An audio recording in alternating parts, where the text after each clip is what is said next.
Yo. What's up? What's happening? What's going on, man? It's your dog, Toddy.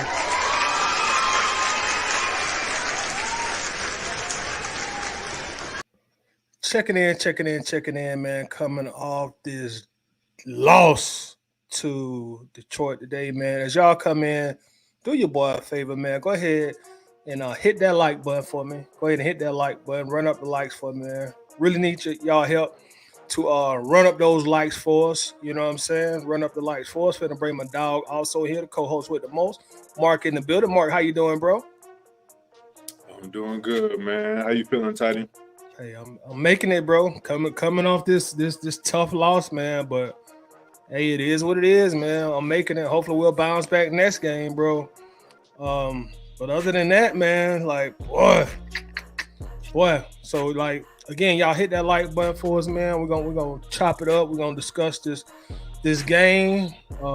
Discuss what good. Discuss what went good, what went bad, and what went terrible for the Falcons today, man. Like this was like, boy, we got dominated, y'all. We got dominated. Let's see who's checking in so far. Our guy Travis checking in says WTF. I know, bro. Hey, it's one of them games, bro. One of them games. Winston checking in says, what's good, fellas in chat? Smash the like button. Yes, please, y'all hit that like button for us.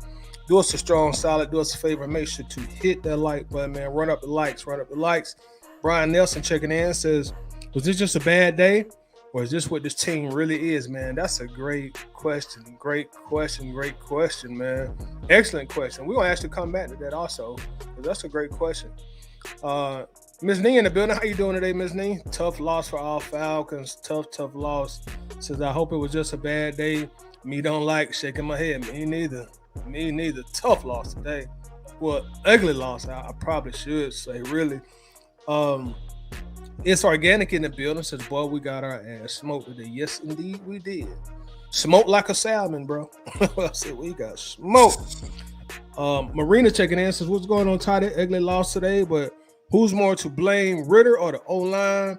It's obvious Ridder has no connection with the receivers. The pass wasn't on time or on target. Oh, man, that's an excellent question. Just to initially answer that question, I'm going to probably point the blame to – I'm going to give them an equal 50-50 blame between Ridder and the offensive line. We did a poll on Bleacher Report, and they voted the offense was most to blame. I think it was like 40%. And I think Ridder got 30% of the vote. So, you know, we're going to talk about them both, of course. Our brother David Starks in the building says, what we're doing today offensively, I have no idea. We got to talk about that too. We got to talk about that. Our guy Dom in the building says, "What's going on, Toddy?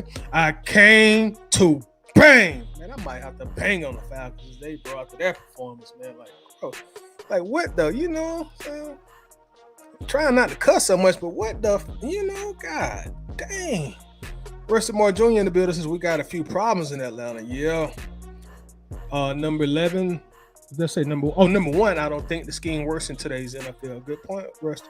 Number 2. You drafted 3 skilled players, top 10, and can't get them the ball. It's a huge issue. 3 Kyle Pitts that want to be here. Body language. Rusty, you know what my narrative been for like the last week and a half, Rusty.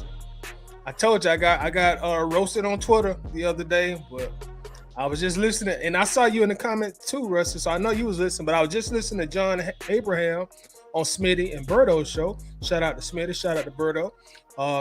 Hey, he touched on that too. We're gonna talk about that.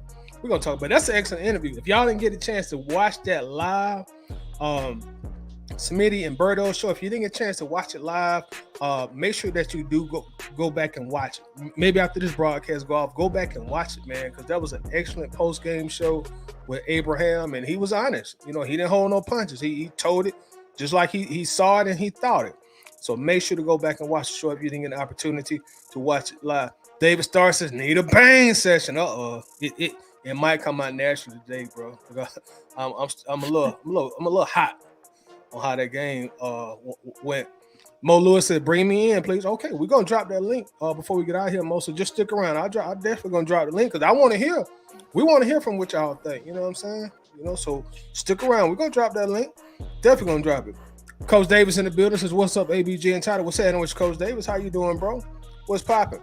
Shawn Davis in here says, "What's up, Tyler? What's going on with you, Shawn? Hope you enjoyed the game." Let's see here. Is Organic says Montana Troy played a good game today. Troy bounced back today. I like to see it. I got my guy El Panama checking in from Facebook. What's happening with your player? What's going on with you, man? I'm glad you're here, bro. Thanks for dropping through. Eric Parker here says horrible game. What's up? What up, though? Horrible game, man. Horrible game. Miss B in the building says, "What's up, Todd and Mark? How you doing, Miss B? What's going on?" Miss B was watching Smitty and Birdo's show with Abraham on there. Great show. Like I said, y'all make sure to go watch the replay. Excellent show. Coach Davis says, "Can't blame offense." And I'm going to tell you why. Tell us why, Coach. Let us know why. Let us know. Mo Lewis said, "Let me in," but everybody want to come in, but we got to drop that link, huh? Everybody got to want to sign off today, and rightfully so. We're going to sign off today. If y'all want to come up and bang, I'm going to drop that link and let you come up and bang if you want to come up and bang. I'm going to drop the link. We're going to drop that link and let you come up here and bang. Davis says, "And for those talking about the defense, we lost by 2 TDs and the Lions only scored by 20 points. True facts. Defense did enough for us to win today. Mo Lewis says, "I'm definitely ready to bang. No sugarcoat." It's going to be one of them shows, Mark. Gonna be one of them shows. What's up, Antonio? How you doing, bro?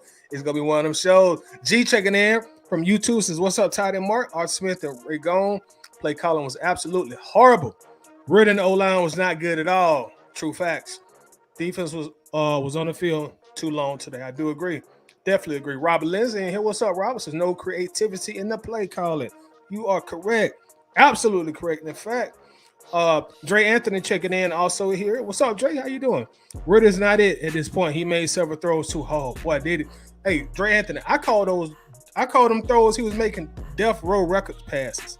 Those are death row record passes because they're designed to get the receiver killed. So he was doing a lot of death row records out there today, man. For real.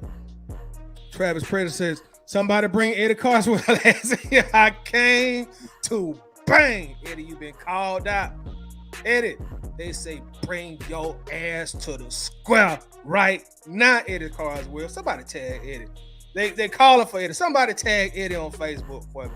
Somebody, they calling for you, Eddie Carswell. They want you in here. I got D. Will in the building. What's happening with you, D. Will? Always good to see you in here. He says Don Key and the rest of his coaching staff can go. I hate his voice after loss. He tried to sound so smart, but really spoiled thumb sucker.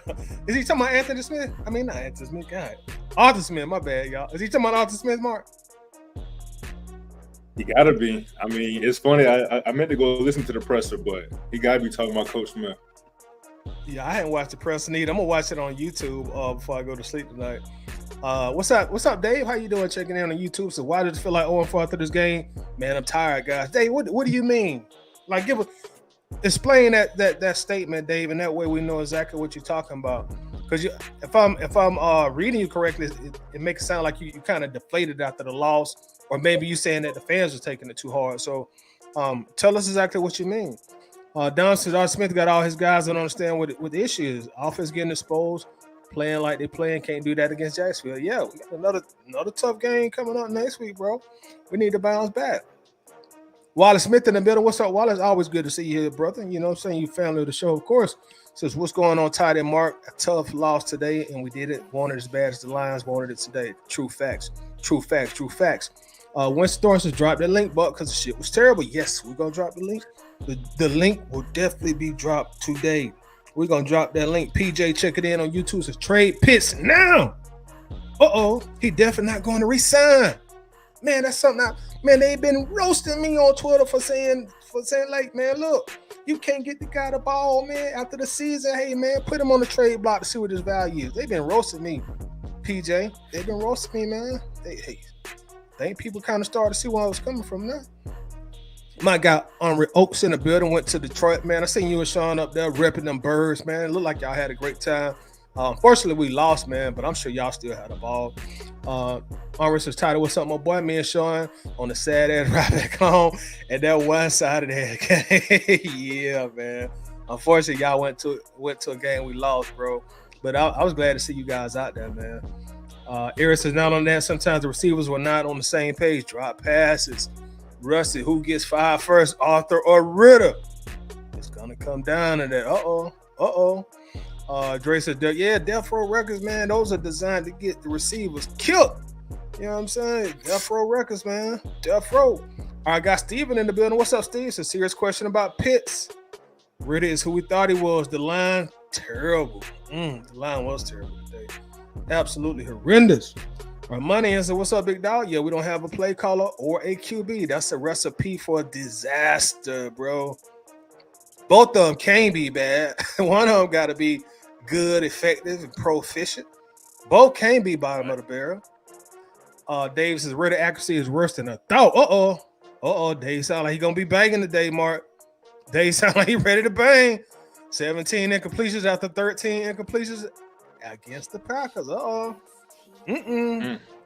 Money says, by the way, our next head coach is already on the staff. If Arthur Smith doesn't pan out, y'all coming with it today.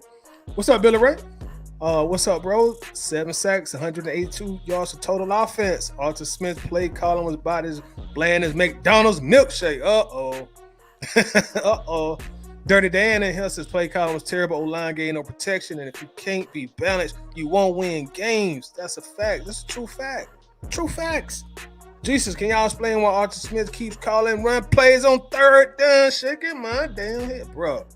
He drives me crazy. If I still had hair on my head, I'd have pulled it out after the day. That joker be driving me crazy with that, man. For real. Wallace says the offensive line got manhandled today in the run and the pass. True fact. Mills in here says I've seen a lot of Ridder's riders beginning to see the light now. And Mills don't normally bang. Mills just normally come in and just chill out and enjoy the flow. But he sound like he gonna come and bang a little bit on some people, man. Jay Jones checking. What's up, Jay? Where you been, bro? I ain't seen you in a minute, Jay. What's been going on? Jono and Pruitt has been more productive than Pitts. You mean the number 4 overall draft pick? Overall? The guy that went before Micah Parsons? What? The unicorn? Huh? The unicorn? Okay. Travis says Pitts was galloping on routes again. Again. 330 in the building. What's up, 330? Says ABG, now we need to see what we got next week. Is a check for the entire team. All is not lost yet, but maybe we have been exposed. You might be right, bro. Let's hope not, but you might be right. Dave says, what I mean is that this team has so many things still wrong with it. I'll give the D some credit, but even they are atrocious at the line of scrimmage. Hey, I wish I could, Dave, I wish I could disagree with you, bro, to be honest. I wish I could say, Dave, well, I disagree, but I don't, because you're absolutely correct, bro. You absolutely correct. David starts his line was awful. You know whose line is worth? Joe Burrow. Comments are coming in, man. They're coming in. They're coming in. So let's go ahead and get ready to get to the show. Nando says 8 straight 3-and-outs. No faith in your quarterback. Play calling runs on third down. Shaking my head. Oh, they ready today, Mark. Cut the music. Cut the music, Mark. They ready today. I can already tell by the comments. You know, a lot of the people came to Bane, Mark. You know what I'm saying? So, Mark, I'm going to go ahead and let you kick it off, bro. You know what I'm saying? Go ahead and kick it off. Like, tell us what you thought about the game, Mark. Like, what's up? What's happening? Yeah, man. Just, hey, I was shaking my head all game, scratching my head, face palm on my head. Like, excuse me. It was just one of those type of games, man, from start to finish. First game, our first drive, we have a 3-and-out. Lucky for us, Detroit had a 3-and-out, but man, we just didn't take advantage of anything for the most part in this game. So, man, it's so much to dive into. I actually feel way better about the game after listening to the interview with John Abraham on the 95 North show. So, shouts out to John Abraham, shouts out to Berto, shouts out to Smitty. Definitely a great interview, like you said. I got to definitely go check it out. But man, like, just an ugly game, man. And it's so bizarre to have that type of game right now in the season. I feel like we were, moving in the right direction. And now it's almost like, we took 2 steps forward and it feels like we took like 30 steps back. I mean, I know it's just one loss, but man, this one just felt just so defeated, man. So hopefully it's one of those things that, we can learn from and it moves us in the right direction again. It almost kind of reminds me of the first game of the 2016 season. We played Tampa Bay. I went to that game. And Jameis Winston, man, just making great passes, like made him look like the best quarterback of all time. I remember Mike Evans catching passes over his shoulder. But man, we lost that game, and I remember walking out the Georgia Dome, and the fans were like, "Man, this season's over." I remember getting on Martyr. People were going crazy. Everyone was overreacting. And that was the same season we ended up having one of the best offenses ever, and we went to the Super Bowl. So, again, hopefully this is a similar game to where, we learn from it. We appreciate that it happened early in the season, and, we don't make the same mistake again. Yeah, I was at that game also against Tampa, and Jameis Winston was out there looking like Tom Brady in his prime. And I didn't know what to think of that season, man. And we, like you say, we ended up going to the Super Bowl. Man, today, man, like, first off, we got beat. We got beat in every facet of the game. They were tougher than us. They won the war of physicality against us. They won the war of who's going to execute better against us. They won the war of who's going to outcoach who against us. They were just better from start to finish, man. And that was evident very early in the game. We looked like we weren't prepared. Almost looked like we didn't deserve to be on the field at times. And the final score ended up being 20-6. But I'm gonna tell you, if you watch that game, you know we were really never in that game from a competitive standpoint. They just literally kicked our ass today. They kicked our ass today. We got our ass kicked. And it was tough to watch. It was an ugly game to watch as a Falcons fan. And I know, we want to talk about, how Ridder did, how Arthur Smith, his play calling. Like I just don't know, man. Like for like third consecutive week, I'm watching Arthur Smith calling run plays on obvious passing downs, 3rd and 6, and we get in the shotgun and hand the ball to Ridder. I mean, not to Ridder, but to Bijan. And this is against a team who was just whooping our ass up front. Like, did we think something was going to change on that 3rd down all of a sudden? Were we going to trick them?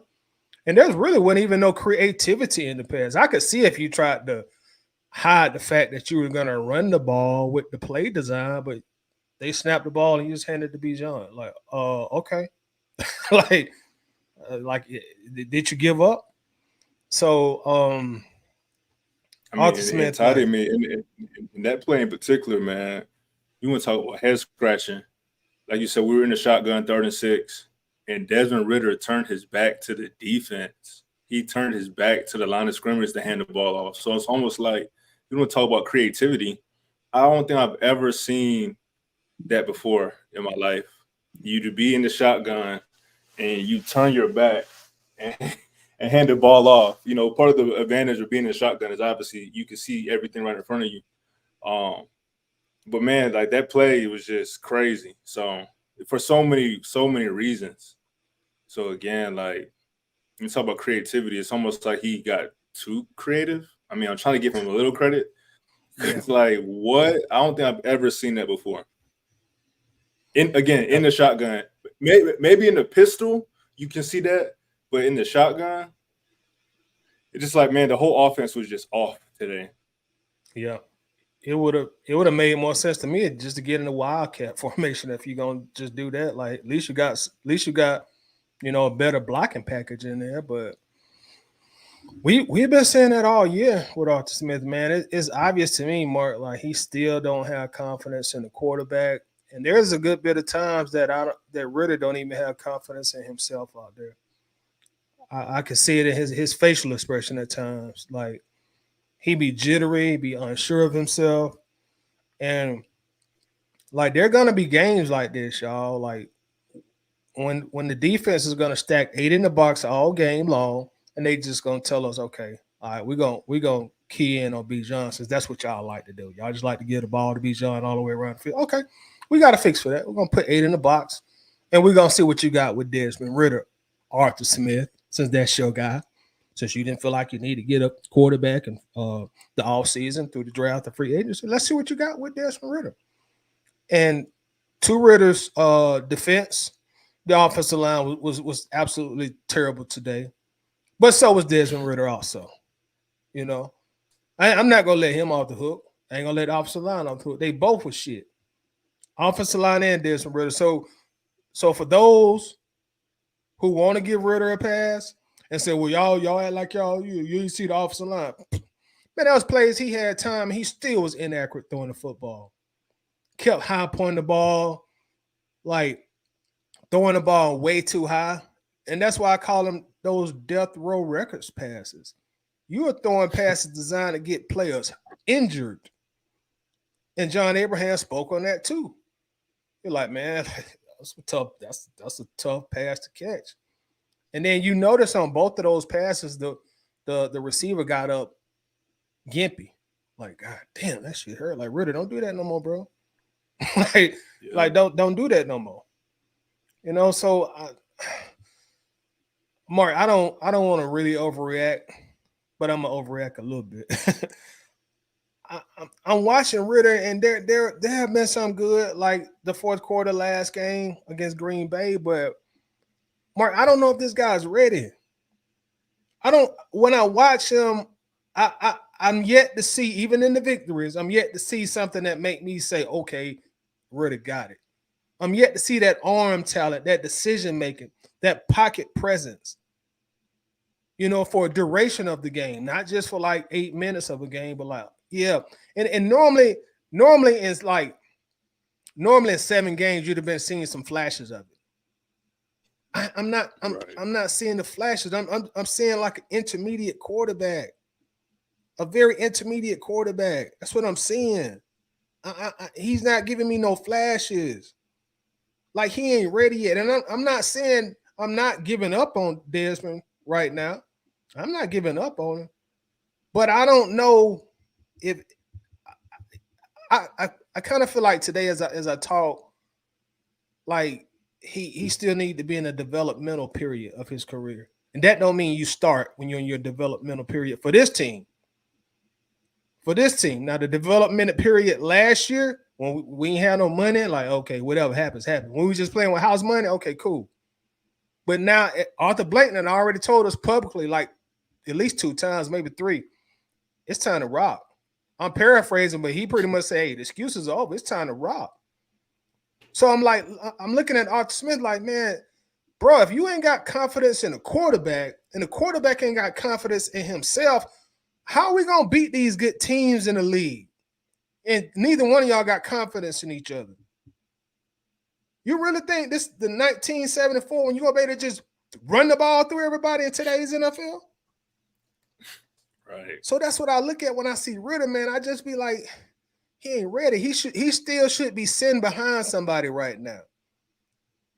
Like when you bake a cake and that cake needs 30 more minutes in the oven, don't take the cake out early. It's gonna fall, it's gonna collapse. And I feel like Ridder's still that cake in the oven. He should be sitting behind somebody right now. Sitting behind somebody, still learning, still prepping. Like we just threw him to the wolves. So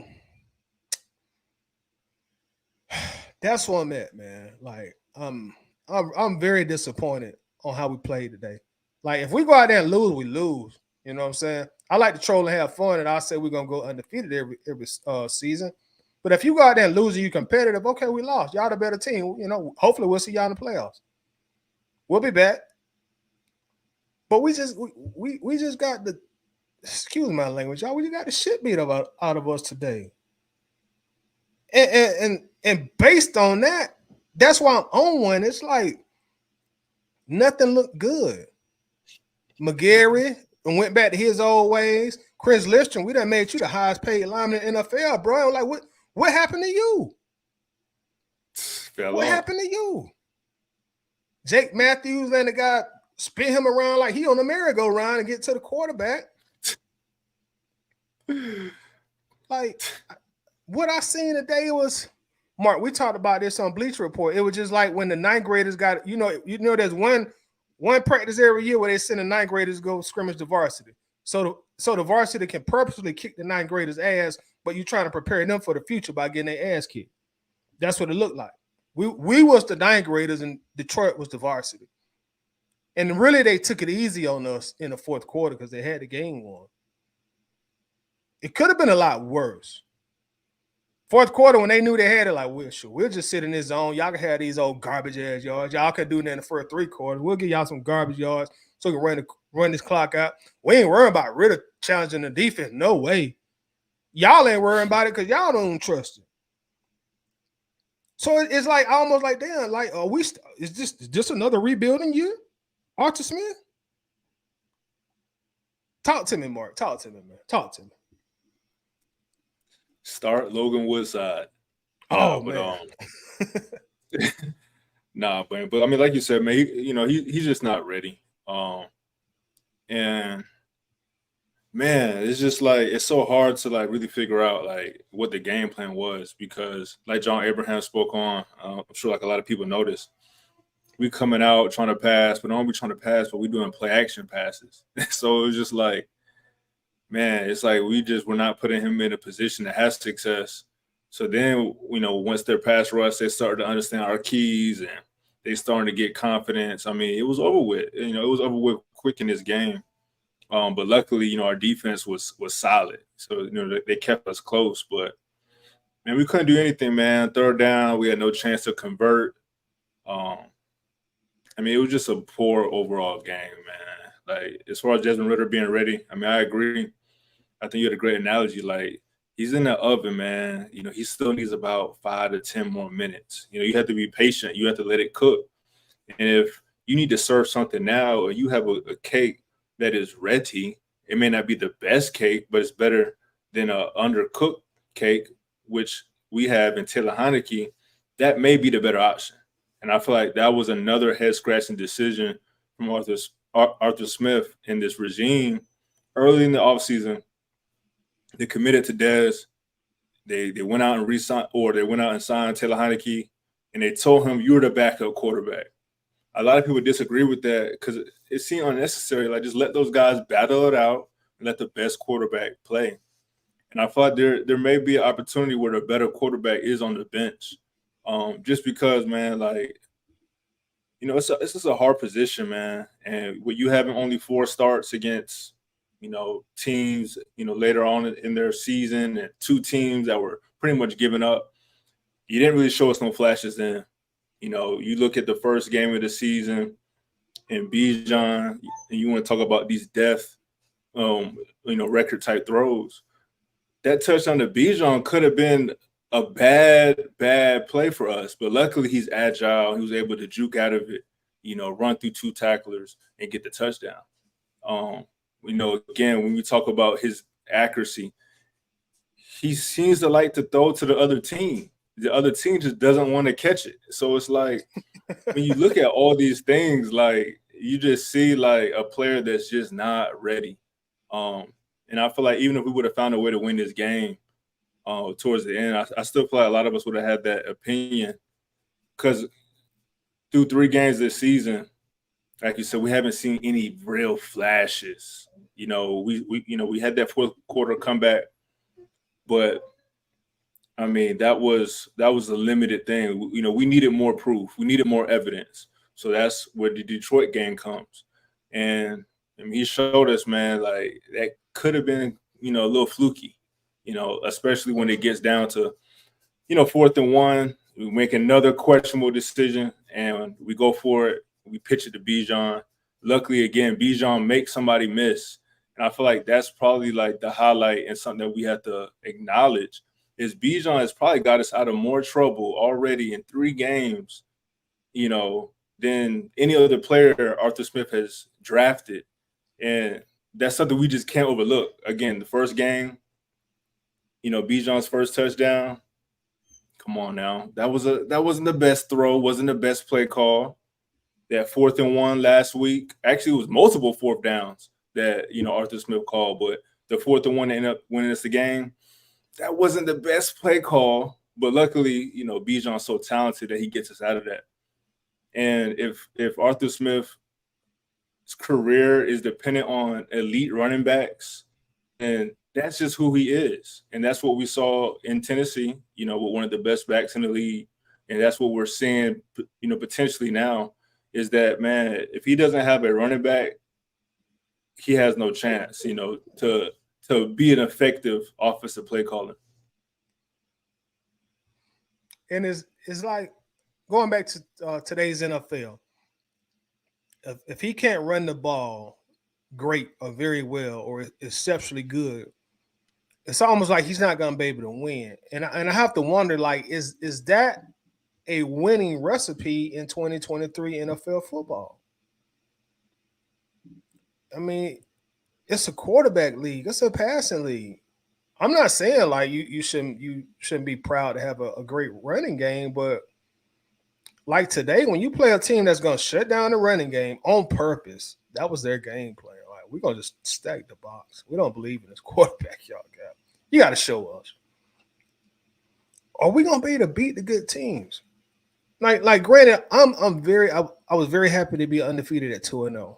But like we talked about before, Mark, okay, the first game was against Bryce Young. You better beat a rookie his very first game starting on the road. You better win that game. Or you need to fire everybody in that locker room. If you don't win that game against a rookie on the road, his very first start, yeah, you better win that game. The second game, Jordan Love.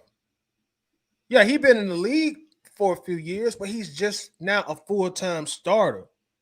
So there's still that inexperienced factor there with him too. But now when you go against a polished and tenured quarterback who'd have been around a block a few times, look at the results. And then I go back and I look at our drafts, Mark, and it's something that I constantly complained about. But you take Kyle Pitts at number 4 overall, you get 41 yards today. And about 15 of that came in garbage time, let me add.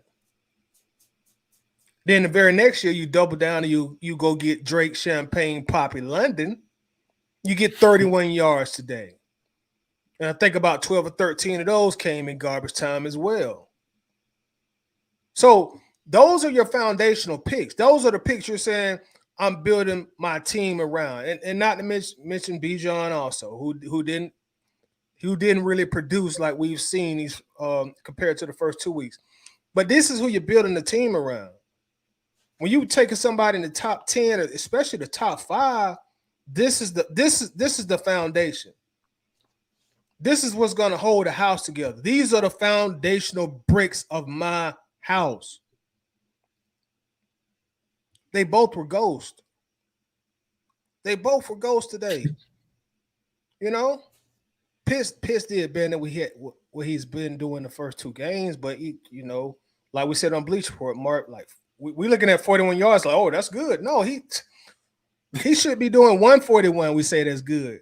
We didn't broke Pitts down to the point where we looking at him getting 41 yards is a good game for Kyle Pitts because he's been broken down that bad. That's third, fourth, fifth round production. You could have got that at pick 88 in the draft, not pick number 4. Drake London, no catches. The first week of the season, only 2 catches today. That's the 4th and the 8th pick in the draft. It's go time. Mark, we said all offseason, Mark, there's no excuses this year. You got money. You know what I'm saying? You ain't in salary cap hell. You went and spent the money, so there is no excuses with this team, and I'm not going to give them any excuses. You come out here and you look like shit, I'm going to come on the post game and tell y'all, yeah, they look like shit today. And there shouldn't be no excuses. The O-line wasn't good, but hey, it's going to be like that sometimes. And going back when I say Ridder ain't ready, there's sometimes I'm just watching Ridder just hold the ball. Mark, sometimes it looks to me like the game moving too fast for Ridder. He's having troubles processing stuff. And so what he'll do, dump off, check down, dump off, check down, dump off, check down, dump off, check down, sack. Easy to defend if the run game ain't going. Now, when the run game is booming, okay, you can hide those deficiencies from Desmond Ridder. But a game like today, when that run game ain't doing nothing, oh man, these teams gonna tee off on us. Didn't get no touchdowns today. And Young Way Cool, he done fell the fuck off. He done fell the fuck off. Mark, last week I told the people in the Atlanta Bird Gang group, I said it's time to replace Cool. I made a post that say it's time to replace Cool. They lit me up in there. They told me up in the group. Oh man, you complain and stop crying about the kicker. Oh, we won. I'm like, listen, I pay attention. It's obvious y'all don't be paying attention. This going back to last year. I'm not saying it's just because he missed an extra point this year. I'm going back to last year when I say this. I just didn't say nothing then because he had built up equity with me. So I'm like, okay, that's cool. He just off this shit. Then I look at the preseason and he missed 2 in one game, two extra points. Then he missed one last one. I'm like, okay, it's time to replace this guy. That's what happens with kickers. They're like pitchers. One day they're elite, and the next day they fall right off. That pitching arm go bad or that kicking leg go bad. We seen that with Money Matt Bryant. He fell off a cliff just like that. Just like that. I'm saying that from Cool now. Like he don't fell off. He can't even do his job no more. So, I don't know, Mark. They got me a little agitated, bro. You know what I'm saying? They got me a little agitated, Mark. They got me a little agitated, man. I don't know. Yeah, trust me, man. We all don't know. Because again, it just doesn't make sense. I mean, let's just go back a couple of years. We invested in an offensive coach. We invested in probably the best offensive weapon in the draft. What they said, Kyle Pitts. Next year, we get Drake London. The next year, we get Bijan. We spent $100 million on Chris Lindstrom. We re-signed Caleb McGarry. And they all look bad. Everybody looked bad, from the coach on down to each skill player to the right side of the line. It looked bad. It doesn't make sense. And not only is this guy supposed to be an offensive coach, he's supposed to be an offensive line coach. And our pass blocking just hasn't improved. And I feel like a lot of that is because of the play calling. And, like you said, when Ridder is holding that ball too long, I think that is coaching. I really do think it's coaching. And unfortunately, Ridder has to be better because you should have enough IQ to know, okay, the coaches want me to do this, but this is what I need to do to be effective and win games. But you just look at the difference in Jared Goff. He's throwing the guys that are fairly open. They're keeping him moving. Like everything was, to his strengths. As far as Ridder, we're asking him to make these tight throws into tight windows, and we asking him to do that, but we invested so many weapons. Even one of the I think it was the first drive of the game, we had Tyler Algier in the backfield, and we threw like a little flat route to him. Even that was a little tight throw. Like everything is hard for Ridder, So not only is he probably not that talented, but he's not being put in a position to truly have success. Like we have so much talent, but again, every time you throw the ball, it's in traffic, or like you said, it's high in dangerous areas, or shoot, he may even throw the ball right to you if you're a defender. He'll throw you gotta catch it. He'll throw it to you. So again, when you really look at it, it's like it's such a head scratching thing, and it worries me. It makes me almost think about his time in Tennessee. He had Marcus Mariota as his quarterback, and Mariota was falling off. He was dealing with injuries, but for the most part, he just wasn't effective. That's all that matters in the NFL. If you injure, it don't really matter. If you're out there playing, we want you to be good. And he held on to Ridder. He held on to Marcus Mariota as his starting quarterback. Granted, he's the offensive coordinator, but he has pull in these type of situations. If you don't trust in your quarterback, you should go to the next quarterback. And it took their head coach, and his name's slipping my mind for some reason. Mike Vrabel. Yeah. It took him to have to make that decision, like, okay, we're benching Marcus, we're putting in Ryan Tannehill. And because of that decision, that essentially got Arthur Smith a coaching job. Again, I repeat, that was not Arthur Smith's decision to put Ryan Tannehill in. He wanted to stick with Marcus Mariota. It's documented. And I think we may be in a similar situation, and I hope we're not, to where the better quarterback may actually be on the team, but you want to prove something. You just want to prove something to whoever. And it's hurting the team. And like I was telling, I was in a group chat during the game, and I was saying, every week it's Arthur Smith versus Arthur Smith. And I think that's going to be his demise. Like, he's battling with himself. Our strength is running the ball. Run the ball. If they stopping us running the ball, we can live with that.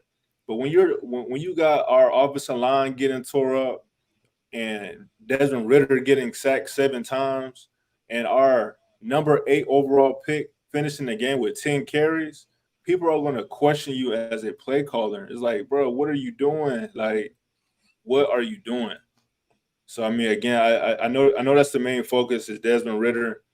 But again, just like I said after each game, the blame goes to Arthur Smith, man. Like, he has to get out of his own head, or maybe he needs to give up play calling duties for a half.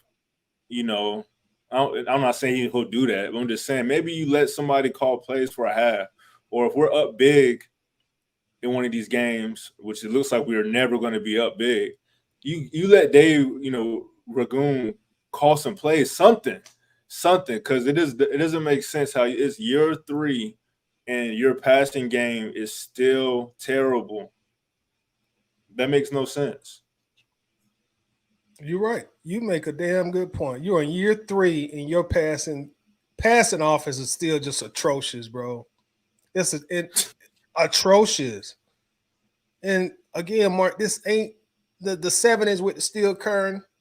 You know what I mean? This ain't the 90s with the Cowboys and Emmitt Smith. Man, you gotta pass the ball in this league, man.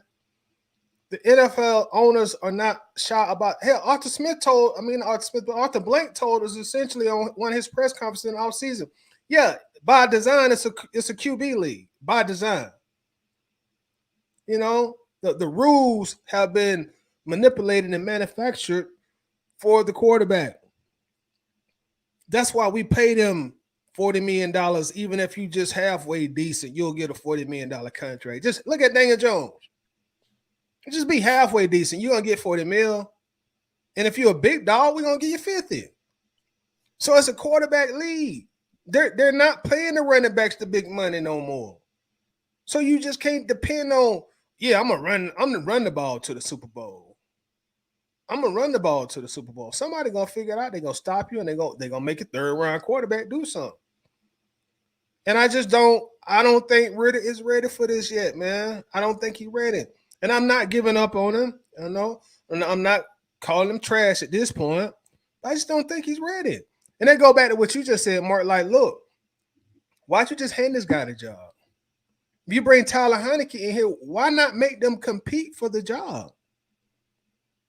When has competition between two or more people ever been like a real bad thing in a team element?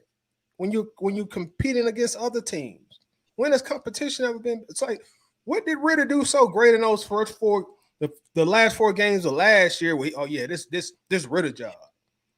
This is Ridder job.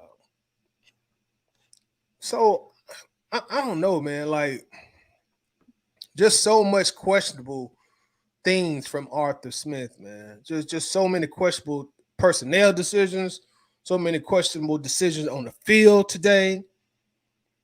You know, and we've been fortunate with Ridder, like you said, the other team just won't catch the ball. He's really thrown like 5 interceptions this year. They just won't catch him. They just won't catch him. I mean, and they're dropping the easiest interception. Mark, man, you could have caught at least 3 of those interceptions he done threw. And I know some people saying, well, if they don't catch it, ain't no interception. You are absolutely correct, but that is a pattern. Pay attention to patterns. That is a pattern. We are seeing this every game. Desmond Ridder's throwing the ball to the other team. And you sitting there like, why are you throwing the ball there? That's a pattern. That's a pattern of behavior. And you know what they say about patterns of behavior? That's who you are. So I'm like, and how many passing touchdowns does he have in 3 games? Is it 1? Yeah, it gotta be 1. I know he had 1 last week. Well, no, he had Bijan. So what? He hit probably 2. 2? Yeah, Bijan, and then 1 last week, right? Yeah, I'm trying to think who he threw it to though. Yeah, is anybody in the chat now? Yeah, so he has 553 yards, 2 touchdowns, 1 interception, 83.2 QB rating. He's completed 62% of his passes, which is really very skewed because the first game he was like 11 for 13, and all his passes were like 4 or 5 yards. Yep. Yeah, completion percentage is definitely skewed. Yeah. Yeah. So, yeah. I mean, like I said, to me, watching the game, like, I know Desmond Ridder could be better. I know a lot of different quarterbacks could be better, but I almost don't think that many quarterbacks could have had success in today's game plan. Do you think, this loss is more on Desmond Ridder and his performance, or do you think it's on Arthur Smith and his play calling? That's a good question. If I have to point the blame at one more person than the other between those two, I'm going to go out on a limb and I'm going to get a 51% to Desmond Ridder. I'm going to give it to Ridder. So it's close. It's close. I'll give it 51 to 49%. I'm going to get a 51% to Ridder. Because, again, like, I don't want to downplay how bad the offensive line was, but I also seen some plays out there today. The offensive line broke down against Golf, but he was still able to get the ball off. He was prepared for it because he's seen it before. He's seen that before years of being in the league. That's what experience does for a quarterback. That's why experience is so vital at the quarterback position. You can see the blitz. You know when that pressure comes. You got that time clock going off in your head. And when they come in at Ridder, man, he just gets so flustered, get those happy feet, and he'll hold the ball too long, or he'll just end up folding and going down. And that's bad for him because he's a young quarterback and the offensive line is bad. So now it's a double whammy. You got an inexperienced quarterback and you got your pass blocking is not good. So now you got a double whammy. That's why you'll have a game like today when the team don't put up no touchdowns. The quarterback's scared to attack the defense to go deep. He's terrified to throw the ball deep unless the guy is streaking wide open. He's scared to put the ball in a tight window and let the wide receiver make a play. So these defenses don't fear the Falcons going deep at all. They don't fear the Falcons throwing the ball deep at all. You see that's not what Ridder want to do. Arthur Smith don't even trust him to do it. If you don't trust your quarterback, why is he the quarterback? I mean, that's the question we got to answer. If you don't trust the quarterback, why is he the quarterback? And it's obvious you don't trust him. 3rd and 6 and you running. 2nd and 20 and you running. That's a coach that don't trust his quarterback. How are we supposed to beat the best teams? Yeah, you're going to beat old young rookie poop butt Bryce Young like that. Yeah, you'll beat him like that. Yeah, you get away with being Jordan Love like that. But the 10-year quarterbacks and the good teams, okay, yeah. We about to show y'all something, man. We're about to show y'all something. Then we're going to spend all the money, on the defense, and they can't rush the passer still. Hey, I love Big Grady Jarrett, but everybody tell me, well, yeah, Grady ain't got no help. Grady ain't got no help. Get Grady some help. Well, then I thought we got him some help. And I'm still occasionally seeing Grady Jarrett flash. So I'm looking like what's up? Like, what is up? I don't get it, man. I don't get it. Yeah, no, I mean it's definitely tough. I mean it's close, but I mean I gotta blame Arthur Smith, man. I think we're starting to see the reality of this team, man, and it's just not a well ran team. Even last week, man, we talk about this plenty of times, but we get down to the 1 yard line, we don't give Tyler Algier that carry. It's just like it's an understanding in football. There's things you do, like it's just like Arthur Smith, man. It's just I don't even want to say he's better off as offensive coordinator. I think he just literally benefited off of having one of the best running backs ever, and being a part of one of the best offensive lines ever. You're in a good organization, and you finesse Arthur Blank. Like that's how I'm feeling. And I know a lot of people may think, okay, well, you're overreacting. This is one loss, but I've always felt this way about Arthur Smith. Even like I said last week, I feel like it was questionable coaching decisions. The first game against the rookie, I mean, they were pretty much in the game until Bryce Young threw 2 terrible interceptions. Yep. Jesse Bates made a very, very great play by forcing a fumble. Again, without that, what did we really do offensively?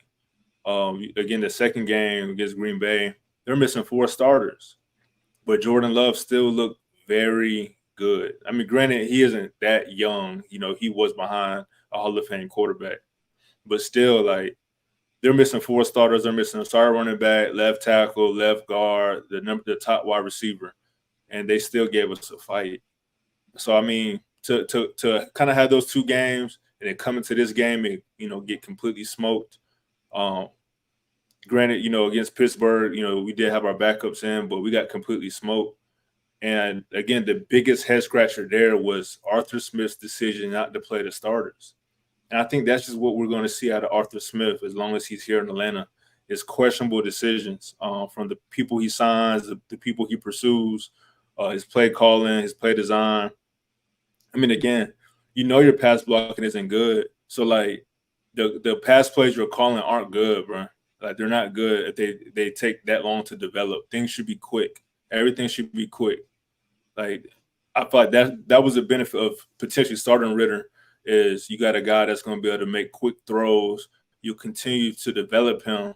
And, maybe by the end of this season, by next season, you'll be able to open up the playbook more to run some of these deeper things. But you coming out in this 7th career game, and you got him holding the ball, patting the ball, waiting for guys to get open.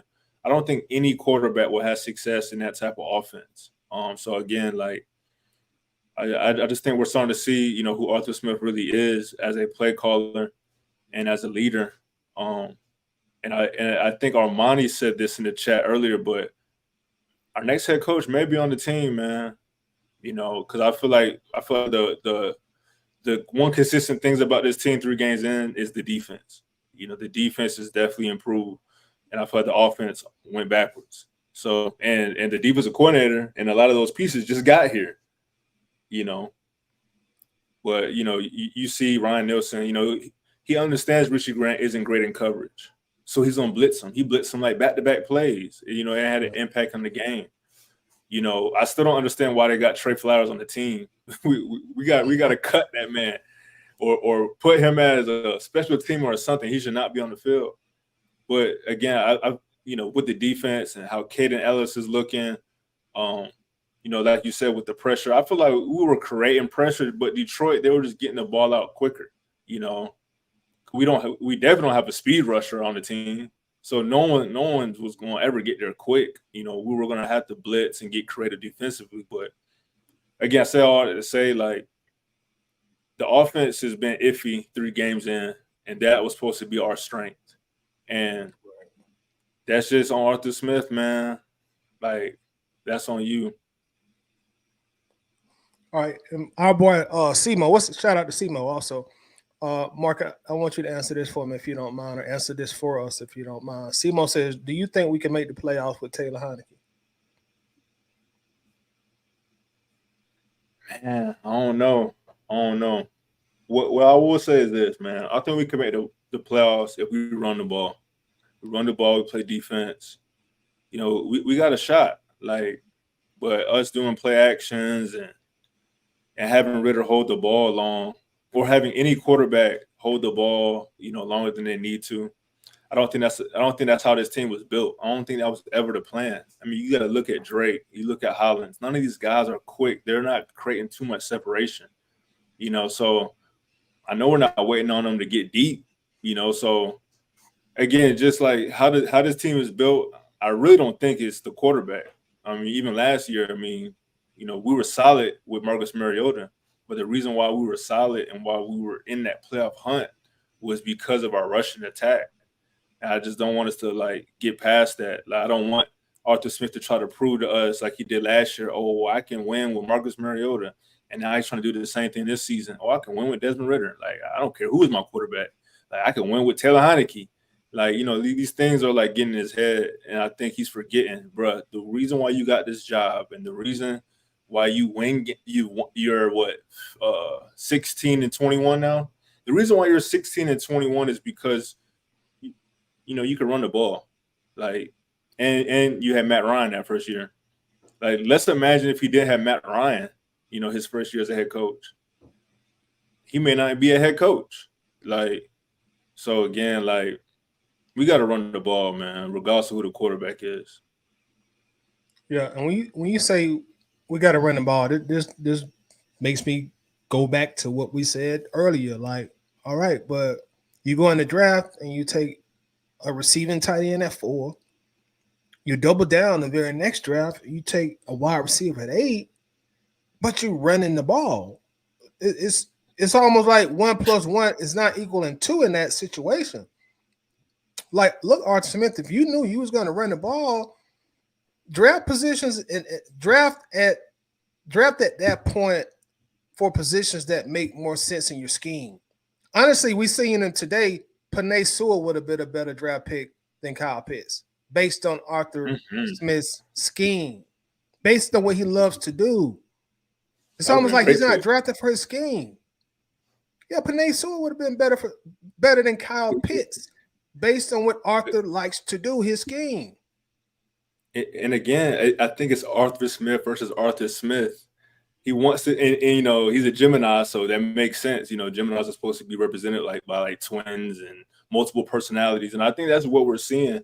You know, not trying to go too deep into like astrology, but you're seeing like these conflicts. Like, I want to run the ball, but I want a tight end. I want a pass catcher tight end, or I want to run the ball, or I want to be more balanced, but I go get a possession wide receiver. Even though Drake is a little bit more agile, he is more than a possession guy, but still the other guys on the board had a lot more speed, which we clearly need right now. We need someone that can get separation, because I think Kelly said it somewhere. Oh, he said, yeah, the lines were prepared for quick throws. I don't think they were necessarily prepared for quick throws. Is that our guys couldn't get open quickly. Like the play designs weren't we weren't putting our guys in positions to get open quickly. Like everything was developing, and it was taking too long. Again, for you to do a play action pass, a play fake, the route's going to take an extra second or two, because obviously you got to execute the play fake. Hopefully you get the linebackers to come up. You get the deepest alignments to react differently. Again, like I think that's what we're seeing out of Arthur Smith is that conflict. And we see it with his draft picks. We see it with who he pursued in free agency. I mean, I think that's just a reality. Like, that's just who he is. You're right. And before we move on, I'm going to double down on my Kyle Pitts narrative. Like I say, at the end of this season, not now, I'm not saying do it now, but you wait to the end of the season. If Kyle Pitts still has limited/mediocre production, we need to put Kyle Pitts on the trading block. I'm saying that. I'm raising my hand. That's my narrative. Y'all don't get on Mark, because Mark isn't saying that. I'm saying that. We need to put him on the trading block if the production is still limited. The pick didn't make sense day one to me, and it don't make sense 3 years later to me. And going back to Berto and Smitty's show with Abe, I'm glad they touched on that subject, because Abe said exactly what I've been saying. I think it was Big Low. Shout out Big Low, Bo. But I can't remember the question that Low asked him. I wish I'd have wrote it down. But it was based on like how do you feel like Kyle Pitts, how they using Pitts? And without saying it, Abe was still being political, because I'm sure he still has a relationship with a lot of guys on the team. He's close with the Falcons. But he was like, look, as a wide receiver, Atlanta's probably not the best place for Pitts based on the scheme. And he started naming off teams that would be a better fit. And he was like, look, that's how wide receivers think. Like, look, if I'm not involved in this offense, I'm not going to be engaged. So when people say Pitts look like he be half-ass and running routes and don't be trying because he's not engaged, John Abraham said that.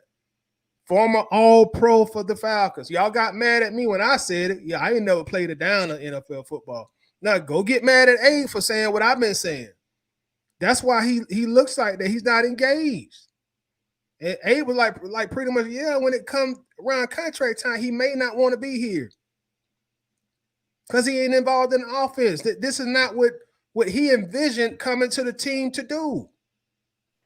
Right. So Abe pretty much said the same thing I was saying. Like, look, he said it's different for me because I'm a pass rusher. I can get sacks on any team, any scheme, 3-4-4-3, but it's different for a wide receiver or pass catching tight end. They want to go to places where they can get the most for their skill set. And Kyle Pitts in Atlanta, you're really not getting the most for his skill set. So I will reiterate, like, listen, another year, if Kyle stays on this same pattern, put him on the trade block. Wish the young guy well, send him to a team that can utilize him and take the best you can get for him. Okay, it didn't work. It's okay to admit it didn't work. Don't wait till you've gave him a $20 million. Well, he probably won't take another contract with us anyway. But don't try to sign him to a long-term extension and you still ain't figured out how to use the guy. And I'm so glad that they spoke on that today. Yeah. Yeah, me too.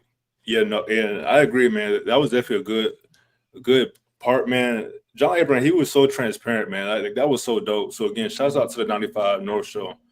That was super dope. And they're gonna have another Falcons legend and Todd McClure on coming up soon. So go subscribe to their channel so you can be tapped in when that video drops. But I would say this, Tidy. I know we got Kelly backstage. We're gonna bring him on shortly. I would get rid of Arthur Smith before I traded Kyle Pitts, and this is why. Go ahead. We invested the 4th overall pick in Kyle Pitts. His rookie season, he showed that he is capable. Arthur Smith in 3 years has not showed us he is capable. So why would you get rid of someone that has potential for a guy that you're kind of still waiting to put it together? So I would give I want to give Arthur Smith the opportunity to draft a guy and then trade him and say, well, my bad. Like, nah, it is your bad. You out of here. We'll give Kyle Pitts a couple more games, maybe give him a training camp, or just let the next coach make that decision. Like, I would not let Arthur Smith make that decision. So you're pretty much saying you would wait at least one more year before putting him on the block with a new coach. Well, I don't know about the time frame, because again, this is assuming that we're losing. So again, a lot of people they couldn't understand what you were saying because we were winning. It's like, okay, he's not producing, but we're winning. But what I'm saying is that we're losing and Kyle isn't producing, or he isn't as good as he should be. I would get rid of the play caller that's not, putting his number before picking the best position. Like, because even though Kyle is like jogging some routes and he doesn't have the best attitude, at all times, he's still talented. He's still a mismatch. The defense still have to respect him. And I don't think teams necessarily respect Arthur Smith and what he's trying to do. So if I had to pick a guy, I'm picking Kyle Pitts over I'm picking Arthur Smith. And that's with his limited production. So again, I can't put a time frame on it. All I know is if I had to choose which guy, I'm getting rid of Arthur Smith. Yeah, and Jamar Sellers from Facebook said, I agree with Mark. I would get rid of Smith before Pitts, or at least take away play calling from Arthur Smith. Yeah, and good comment. And Arthur Smith, he really only got one more year if this team don't get on the right track. I think he's going to be gone regardless. So that situation may automatically play itself out. And I'll just say this, shout out to Jamar and Mark. I'm just scared of Kyle Pitts getting to the point where he becomes disgruntled, because I'm looking at body language and I know how pass catchers get, man. Like, they want to be in that system and that scheme that fits good, that's tailor made for them. And then, we sit here saying all the bad stuff that was wrong with Ridder. And like we said the other night, Mark, I think we said this on the Wildfires with Kelly. But if Ridder don't work this year, look at this from Kyle Pitts' perspective. My 4th quarterback in 4 years. I'm just scared him and his agent going to get to a point where they just say, hey, we got to get out of here, bro. We're going to lose money if we stay in Atlanta. We got to get out of here, bro. Got to get out of here. But yeah, we could continue to talk on that. Let's go ahead and bring Kelly in real quick. Give me just a second to get you in here, Kelly. Just a moment. We're going to welcome Kelly to the show. How you doing, Kelly? What's up, man? How's everything going? Hey, it's going, bro. How you feeling, man? I know you got a lot to say, so hey, the mic is yours. The floor is yours, bro. No, I mean, I thought about when we did when you did the schedule thing at the beginning before the season started. This was one of the games you predicted that we would lose. We both predicted this game was going to be a loss. We also predicted Jacksonville would be a loss. Right. So I don't know. I feel like right now, I think seeing it up close is kind of different. Because we predicted that this would be a game in which we would take a L, but seeing it up close and how easily it looked, I think that was kind of what was disturbing. But I mean, I feel like we should still. I'm trying to guard against being prisoners of the moment. It's kind of raw right now, seeing how it happened. Because I think some expectations and some hope had got built up over the 2 wins. So I don't know. This is kind of what I expected. Even though I was hopeful, that we could keep the success going. I just think in terms of the play calling, I think there's everything is hand in hand. I mean, people complain about the O-line, but all of the play calling, I mean, plays into that pressure. Getting behind the sticks plays to that pressure. When people shake off those little missed passes and things like that. So when those 3rd and 2 start turning to 3rd and 12, now you understand why we got pressure. Because those defensive ends are going to then pin their ears back. It's obvious passing down. When the whole world know that, all right, this is obviously a passing down and we got to throw the ball, it's going to, you putting the offensive line of those tackles in bad situations. That's why when people kind of shake off all that missed throw, not a big deal, it's 3rd down. Yeah, those little missed throws are big deals because you can't get behind in the sticks when it takes you 15 plays to get down the field. Right. Right. But yeah, I mean, this when a lot of us kind of got yelled at or fussed at about our concerns those first 2 weeks, these are those concerns coming to life, and they told us not, hey, we 2-0, man. Be quiet. Don't talk about it. Well, here we go. Now, we'll see where it goes if we get back on track, but I just feel like Detroit just gave everyone the blueprint if everyone already didn't have that same game plan. But I saw a lot of congestion in the middle of the field. I saw safeties playing pretty like literally right behind the linebacker. You take that linebacker, take 5 steps behind that linebacker, and there was a safety right there. So there was a lot of plays where I think Winston mentioned it, talking about how like the field was so condensed, whereas even if you complete a pass, you're getting somebody lit up because there's literally a defender right there. And I was making that same point during the game. No matter who he throw it to at this point, if you're not throwing it over their head, if whoever you're throwing to, you're throwing within that box, you're gonna get someone lit up because them safeties are right behind that linebacker. They had no concern about that ball going over their head. At all game long. They were gonna make us beat them throwing the ball, and we don't have the kind of offense to do that. And hold that thought, Kelly. I'm gonna get our guy Steven in here. He next up, so I'm gonna bring him in here to chat with us also. What's Steven, up, how you bro? doing, bro? Oh man, I've had better days. I hate to be right when I don't want to be right. Speak on it. Look, man, we got a few issues that we got to deal with, and the most glaring issue is the relationship between Arthur Smith and Desmond Ridder. I don't think Desmond Ridder is. I don't think he has the capacity to be an NFL quarterback. Now, granted, I've never been a coach in the NFL, and so you take that as as it is. But based on what I see, you all said this earlier. He throws multiple interceptions every game. And I don't mean like the DB made a great play.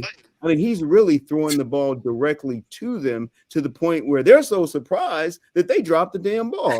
They're like, oh my gosh, is this really what's happening?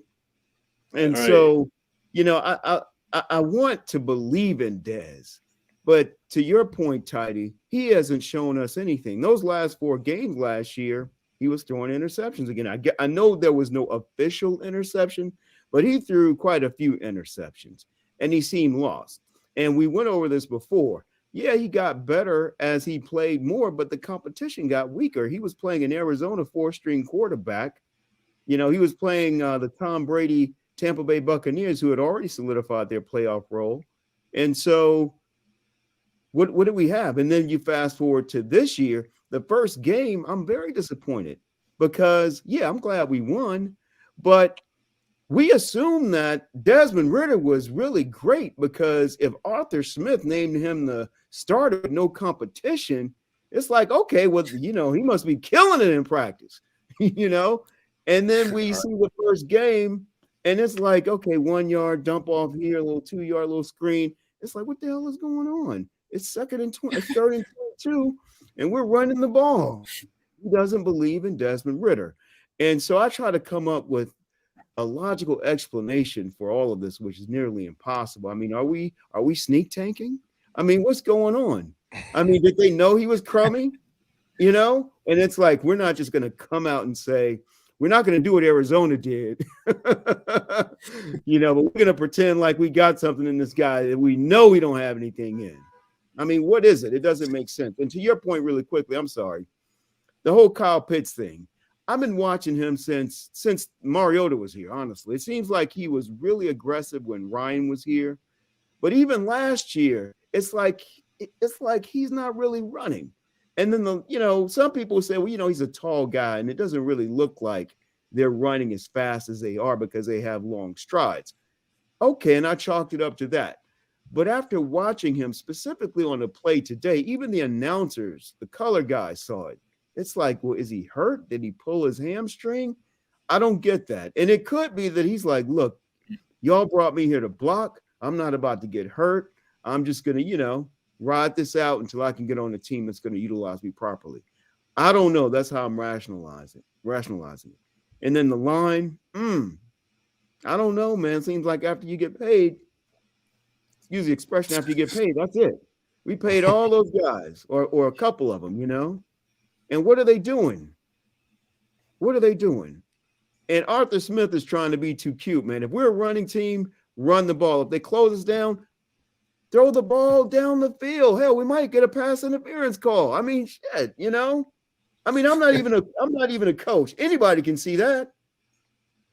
Right. If he's gonna underthrow the ball, chances are you'll get a pass interference. One thing I noticed in the Green Bay game, and some of the attempts in which we tried to push the ball downfield, we with play action, or I think it was some type of flea flicker we threw. Yeah. Like it was something very rarely did we see him just drop back 3-step, 5-step drop, whatever amount of drops, and just literally throw the ball against that defense. Usually it's something schematic or cute that we have to draw up to get those opportunities. And I think that is going to hamper us.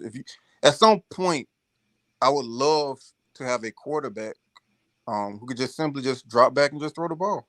Absolutely. Like we don't have to get creative. We don't have to pump fake anybody. We don't have to just literally just drop back and throw the ball. That would be a great day in Atlanta.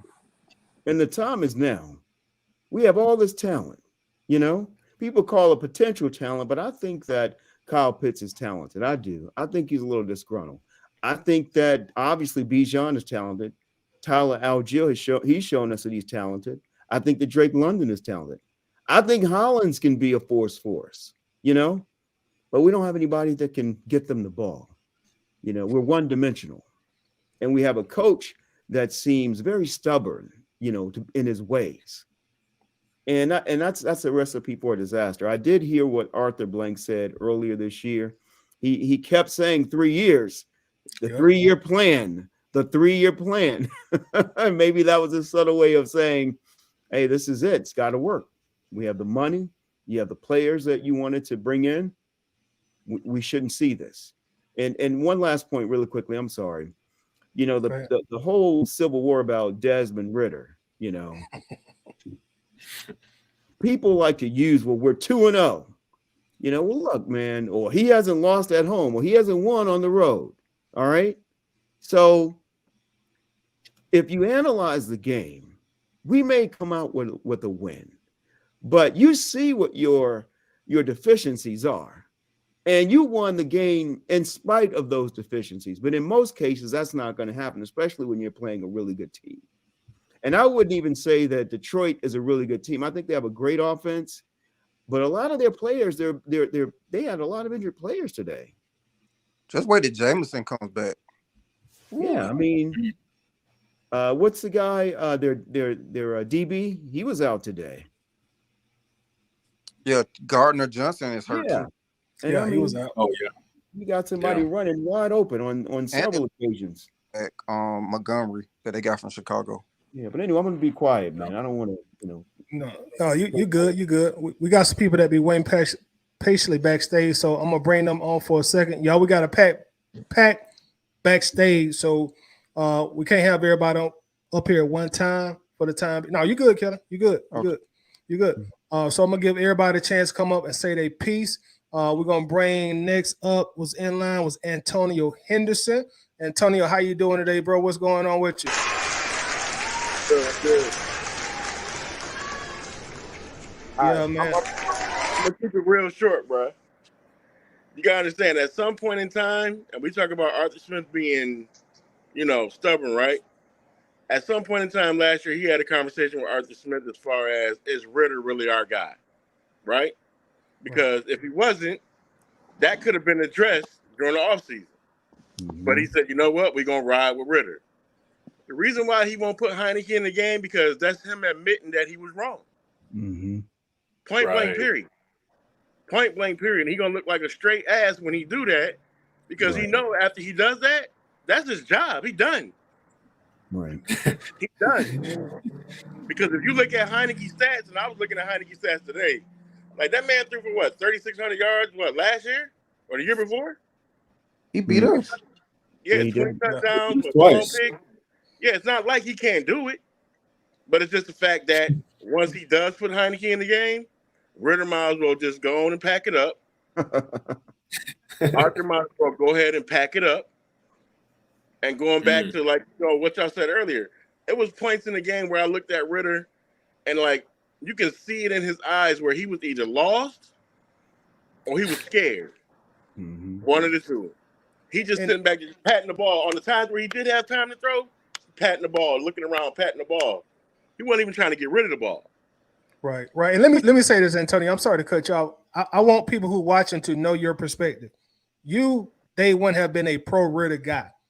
You know what I'm saying? You have been a pro Ridder guy. So you're not somebody who's coming up here who never liked Ridder.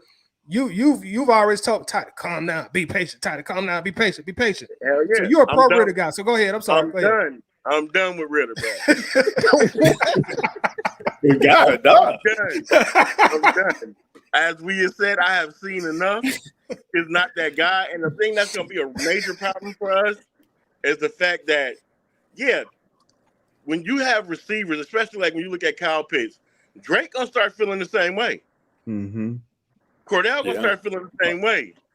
Pruitt going to start feeling the same way. Bijan going to start feeling the same way, because you're going to set me up to the point where you're going to get me hurt, bruh. Because that's what he's doing. Bijan is almost like his outlet. I mean, Ridder not looking down. You're not looking 15, 20 yards down the field. He looking within that 10-yard zone, and he's dumping that off. Because one, he don't want to get hit. You talk about the 7 sacks. Okay, look at the QB pressures. Look at the knockdowns on top of all of that. That man basically running for his life. He's scared as hell, and he is not the quarterback that the Falcons need right now. We have way too much fucking talent, bro. Way too much fucking talent to be, 2 field goals? Right. 2 field goals? And I don't know what the hell cool doing. It seems like we done paid everybody this money, but it seems like every time we pay somebody money, everybody get comfy. McGarry, he getting married. He getting some ass on the side now.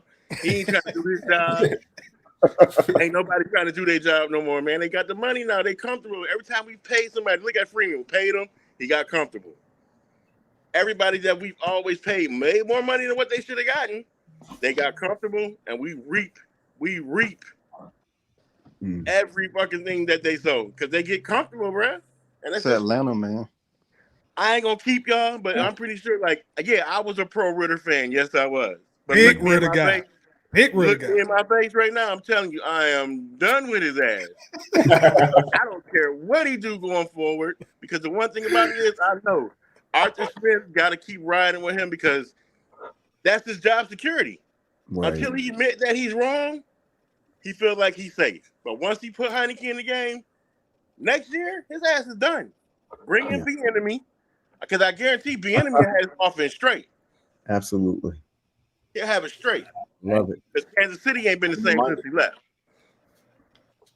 And that's all I have to say. Y'all boys, y'all have a good night. Take a drink, double shot on me, because I know we all need one right now. Because, hey, there's some things that got to change in Atlanta, dude, and it's not going to happen. Next week, it's going to be the same thing. Whether y'all want to admit it or not, it's going to be the same thing. They done Smith done gas Ridder up to the point where he actually think he good, bruh. He think he good, straight up. That man being practiced, talking mad shit until he get on the field. It's different. It's real in the field, bruh. But y'all boys enjoy it. Thanks for having me on, Tidy. Hey, appreciate you, Antonio, man. Thanks a lot. No problem, bro. All right. Peace out. All right, y'all. Appreciate everybody back there being patient. Next up in line was Coach Davis. We're gonna bring him in here. Coach, how's it going today? How you doing, bro?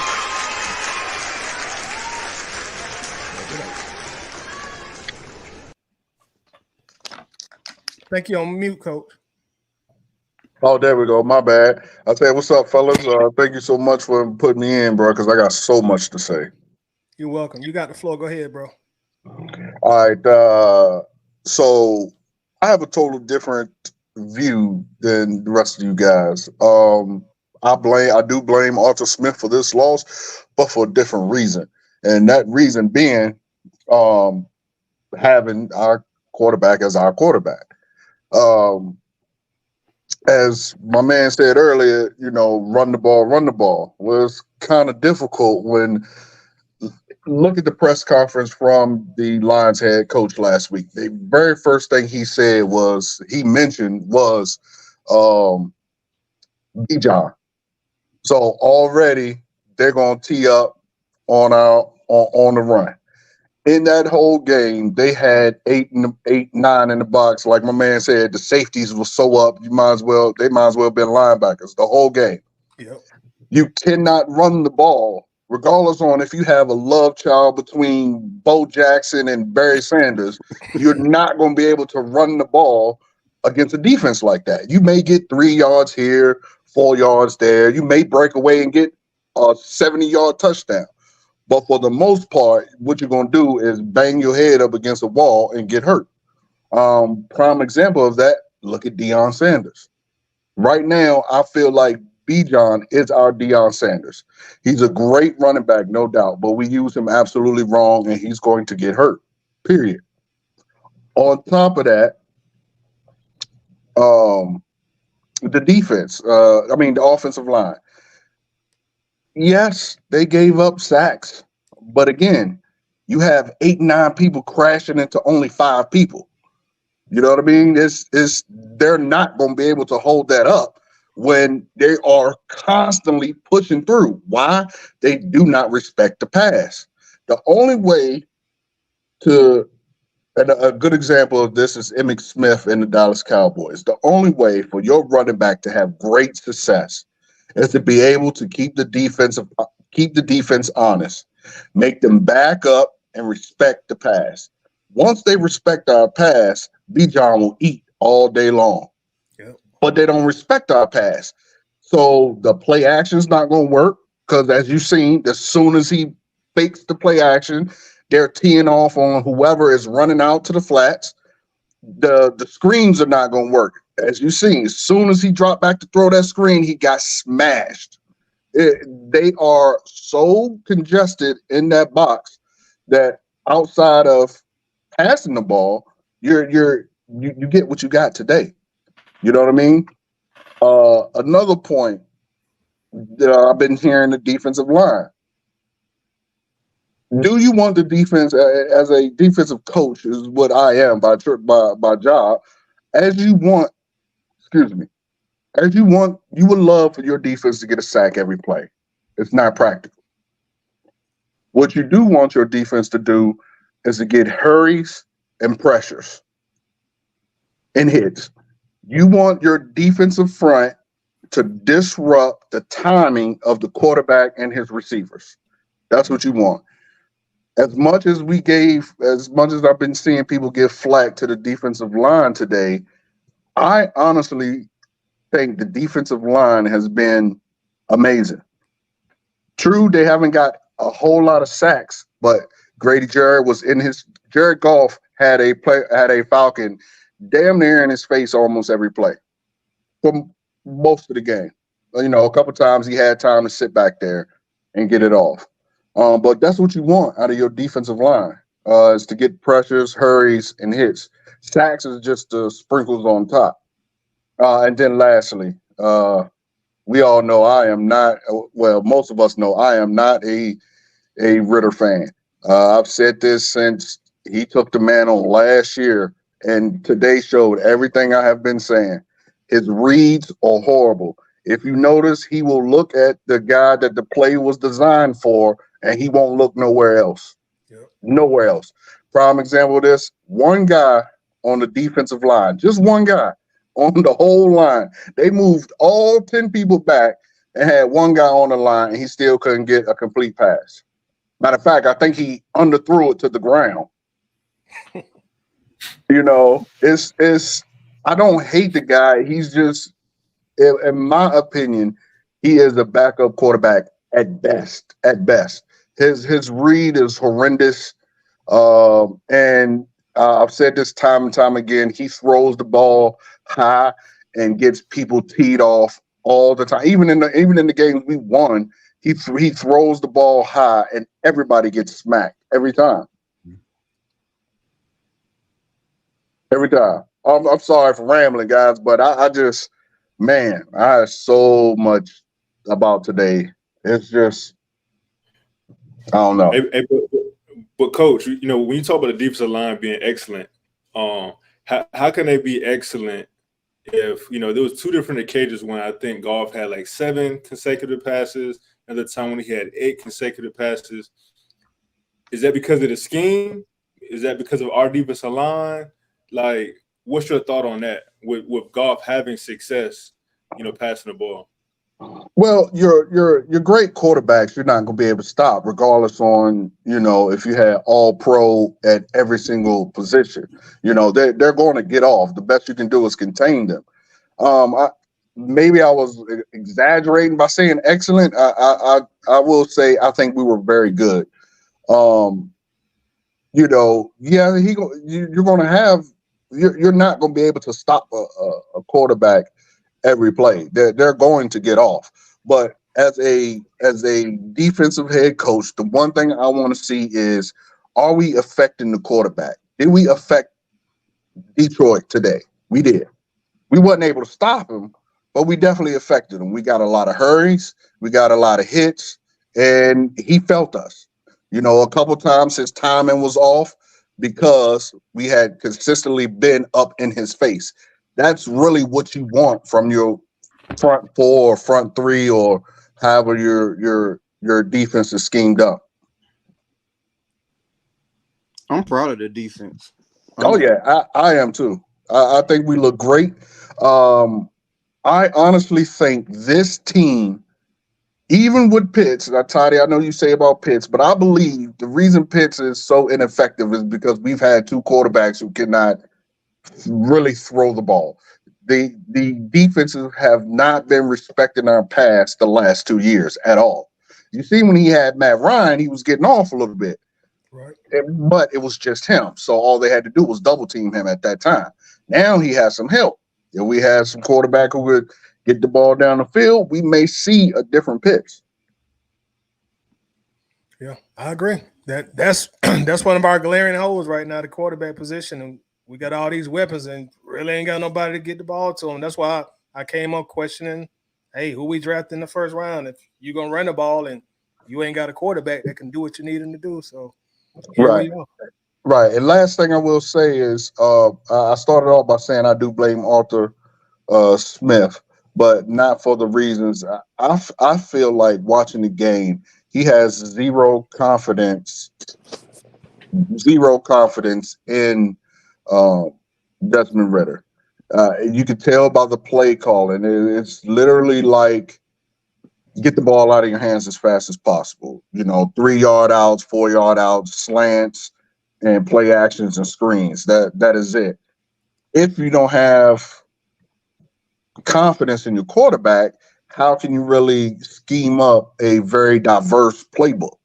You know, at the end of the day, if I don't have confidence in my defense, you know, I'm going to play very pedestrian. I'm going to, you know, keep everybody home. Just don't get beat over the top. That's all I'm going to tell them. You know, I'm going to play basically prevent if I don't have confidence in my defense. But if I got confidence in my defense, or, you know, I'm speaking defense because, you know, that's what I do, I'm going to sit in the house. You know, I'm going to draw up very complex plays.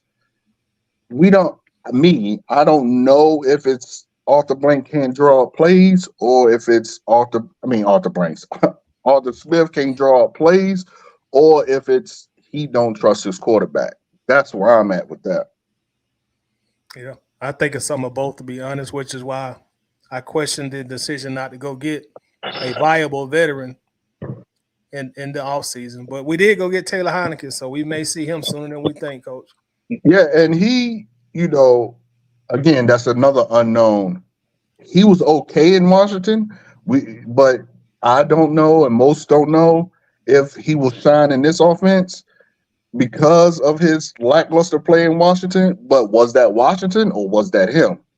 So it's double-edged sword. But I do know this: we're not going to win moving forward as we're doing now. You cannot run the ball with no respect of the pass. It's not going to happen. Look at Barry Sanders. Barry Sanders would run 15 yards backwards to get 20-yard forwards because everyone was teeing up on him. So that was just my thoughts. Hey, we definitely appreciate it, Coach. You're welcome anytime. Got a few more backstage, so I'm gonna bring them on next time. But I appreciate you coming through, Coach. Thank you. Yes, sir. Have a good one, man. See y'all next week. Likewise. See you next week, bro. Appreciate it, Coach. All right, y'all. That was Coach Davis, and now we're gonna bring up the Desmond Disruptor to the stage. What's up, Desmond Disruptor? I'm just looking for a silver line right now. I ain't gonna even lie. I'm trying to find that silver line somewhere. It's sad, man. And I'm gonna be straight up, man. This is why, if you go back to week 1, all the Desmonds and the Desmond fans were talking about, oh, we're 1-0. Why are you complaining? We're 1-0. But we were 1-0, but we still had a lot to work on because we were going to be facing better teams. And this week should be a perfect example why we were saying what we were saying. The stuff that worked in week 1 was not going to work against Detroit. Detroit had a better offense, better defensive line, better all-around team. So that's why I was trying to tell them, okay, what's going to happen when we face San Francisco and Philadelphia, if that comes to be? What's going to happen then? Are we going to try to let Ridder throw for 115 yards and think we're going to win? No, it's not going to happen. So we can't just sit here and be content just because we won the game. That win was okay, but still, what are we going to do when, like I said, a game like this come up? And now we see what happened. We went to Detroit and shit in our pants. Technically, plain and simple. And again, like I said, that's why I was calling out Eddie Cardwell, because he keep going. Oh, the defense. What happened with the defense? Tell me about the defense. The defense gave up that touchdown to Sam Laporta. What happened then? What happened with the offense the whole game? What did they do the whole game?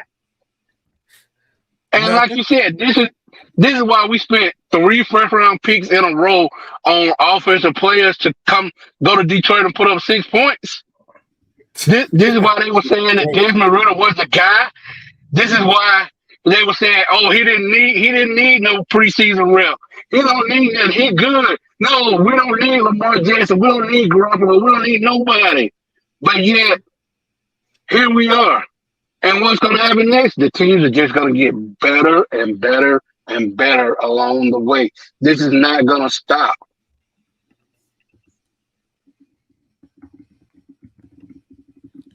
Yeah, and it's funny you spoke on that because I didn't know Eddie. I didn't know Eddie spoke on that touchdown pass. But I think that's something I wrote down. How can Detroit game plan for their rookie tight end, but we can't game plan for our superstar tight end? Exactly. It makes no sense. And that goes back to Arthur Smith. And that's why I don't buy the whole, there's 8 in the box and it's hard to do this, it's hard to do that. These guys are professionals. They're getting paid millions of dollars to figure these things out. That the part of the reason why we have offensive minded head coaches, because we want to be ahead of the curve. And part of his job is to game plan for his players. Like the head coach should be ready for anything. And I feel like what we saw today was Arthur Smith was not ready for Detroit. Like, I don't know if he took the week off. I don't know what it was, but he was not prepared, and our players were not prepared.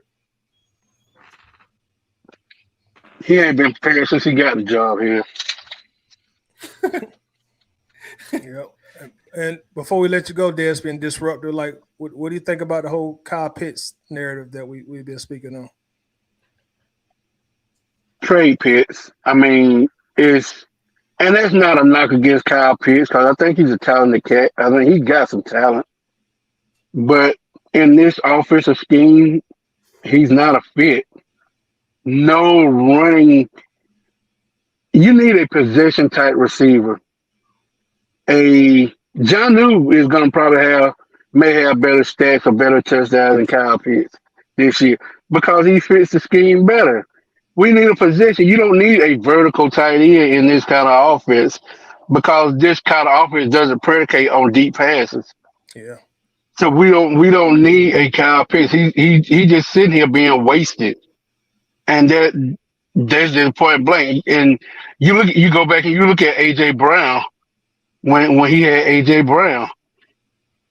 He didn't use AJ Brown to his full potential, and look what happened. They got rid of him. They got rid of him. I mean, I know money has something to do with it too, but AJ wasn't using the offense like he should have been. And the same is gonna happen. It looked like it's happening right now with Drake and with Kyle. It seems like the only catches that Drake is getting are just go deep and let's see what we can do. Just go deep and let's see what happens. Jump balls. Like he's just throwing it like alley-oop, just throwing it up and see what happens. So I mean, we're not getting any kind of production out of our offense. I don't know what the Desmond crew saw today, but I give props to the defense for sticking in like they did because I mean they was in them. And last thing, we need a true 3 technique. You can't run no 3-4 defense without a true 3 technique. Amiata is not a 3 technique. Grady is not a 3 technique. You need a 3 technique like what Detroit got with McNeil, 330 pounds. You don't need somebody like Onyemata and 305 trying to be a 3 technique. That's not gonna work. So 1, we need to get a 3 technique. 2, trade Kyle Pitts. 3, TikTok Arthur Smith.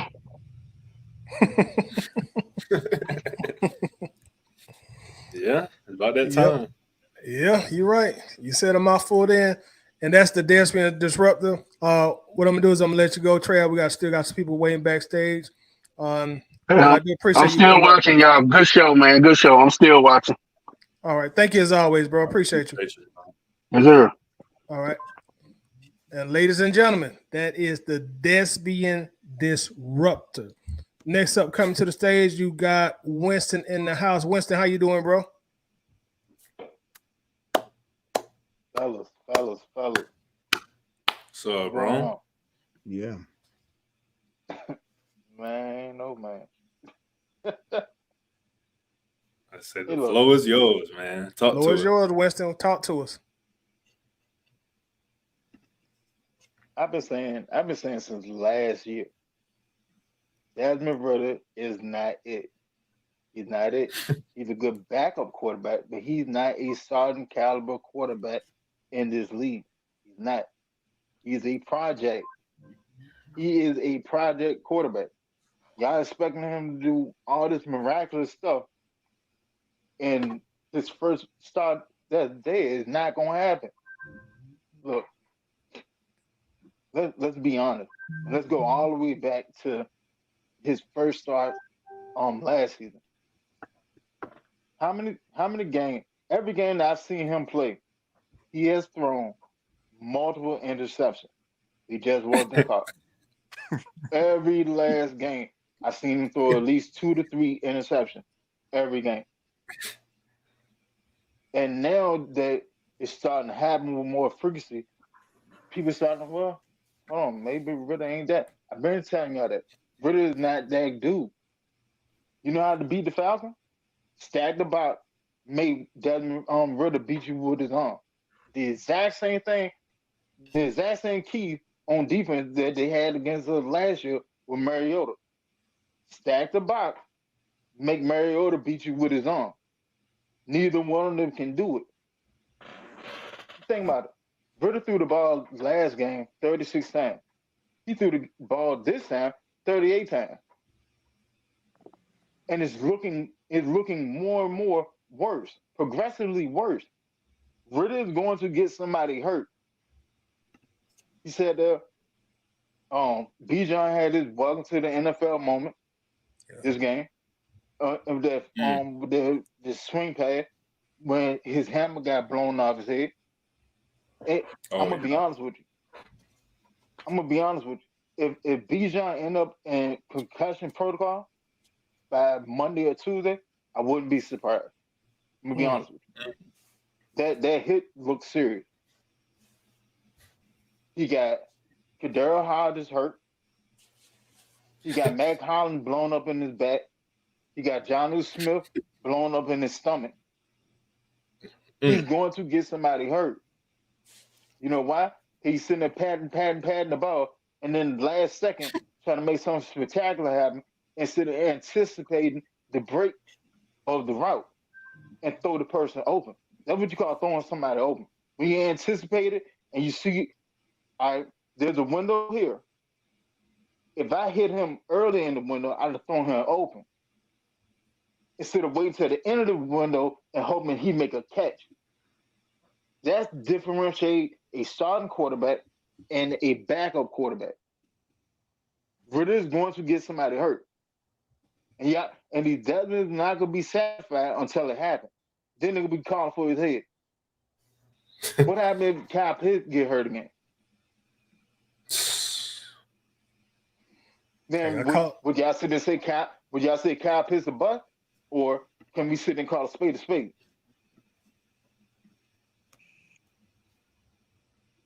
Then look at the play caller.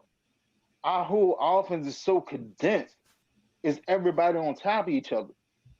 I can sit there and run a 4-3 defense and beat our offense. I can run a 4-3 defense and beat our offense. I can stay in a base package and beat our offense. Why? Because I'm not worried about y'all going over the field. At the most, you can go 15 yards and out or run a dig route. And everything else is predicated from 15 yards to the line of scrimmage. I can run a 4-3 defense and beat that. All I got to do is maintain the man to go out, flash out into the flag. The rest of it, I ain't got to worry about it.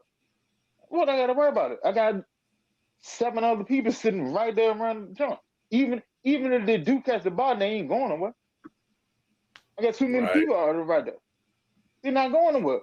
I can run a base 4-3 against this offense because it's so predictable. I'm not worried about nobody stretching the field. Scotty Miller didn't get on the field once. This whole game, he didn't get on the field once. To try to take the cap off the defense, that's bad coaching. I would at least put him out there 2-3 times and just let him run straight on the field. Why? Respect that.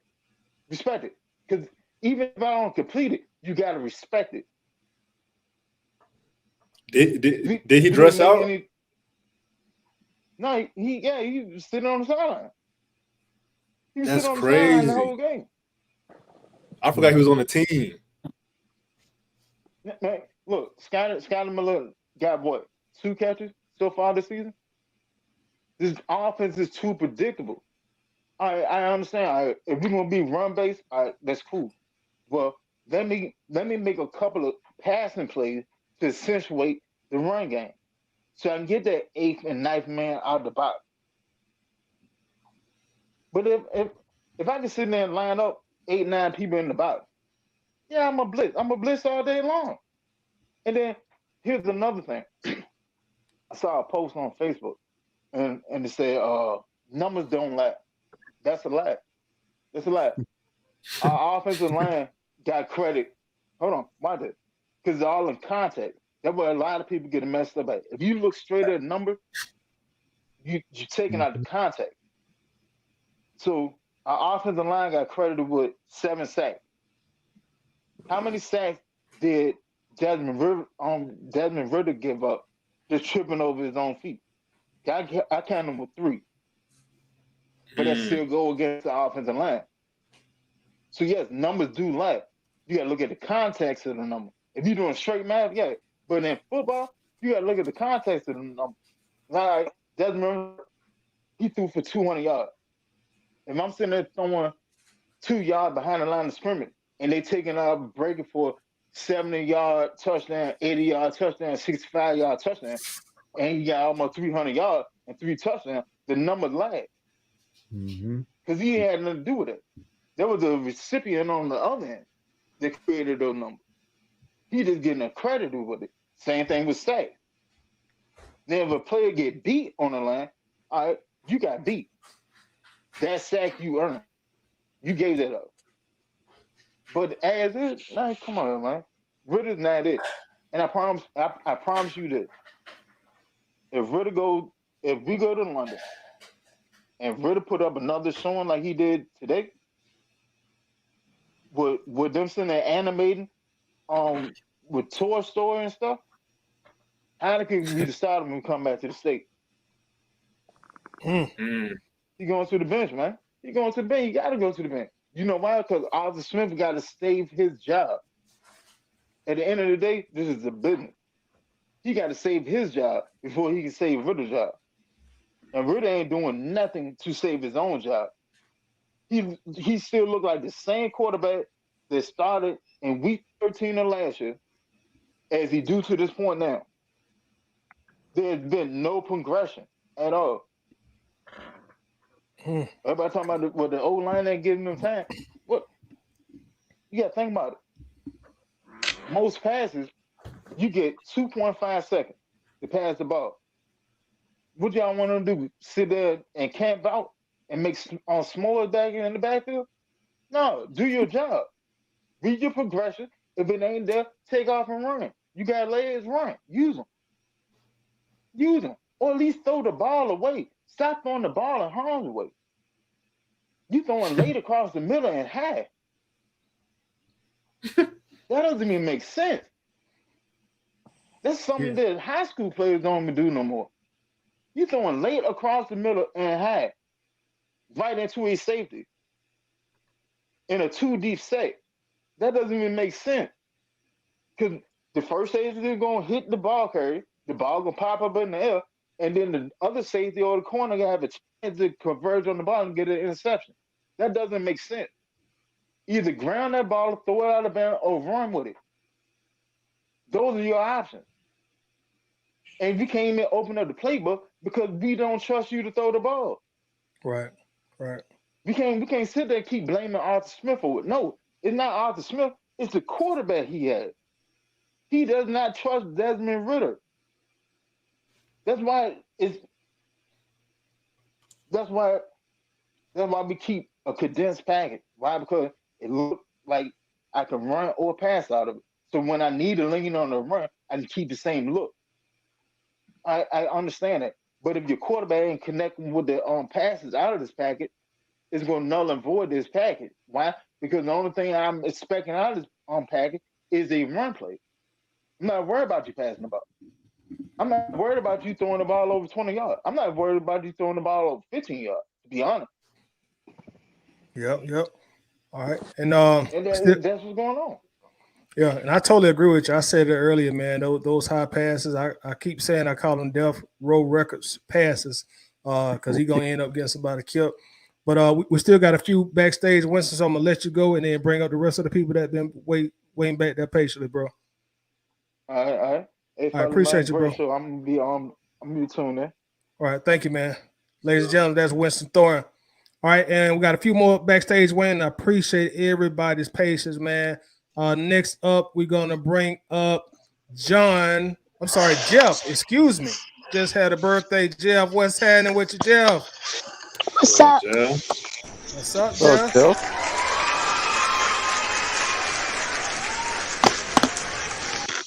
All right, Jeff. I want to let everybody know. Jeff was the first person to predict on this show that the Falcons had no way in the world we're going to beat Detroit in Detroit. Jeff said that a long time ago. So, Jeff, I want you to tell the people that are listening to you how and why did you know we had no chance to beat Detroit? Lions have a great defense. That's all I'm going to say. They have a great defense. Surprisingly, they had a bunch of guys injured, a bunch of good guys too. But the one thing that we need to focus on is if we believe in Ridder and if we don't. Arthur Smith does not believe in Ridder, and everyone will agree. Arthur Smith does not believe in Ridder, and I don't think that Ridder will win road games. It is like last year. We did not believe in Ridder, and then we started to win games 2-0, 3-0, okay? And then we lost it. Lions are good, but that doesn't mean we go out flat and look like we just played our first game. We and the Falcons, the whole season is going to be rough if we play like that. If we go to London and play like that, we are getting destroyed 40-0. If we do not come out pumped and have a good start and first half for defense and offense, we will hang into that game. We are lucky that we did not lose by more. That was an ugly game. Horrible game. Arthur Smith's play calling is probably the worst thing I've ever seen.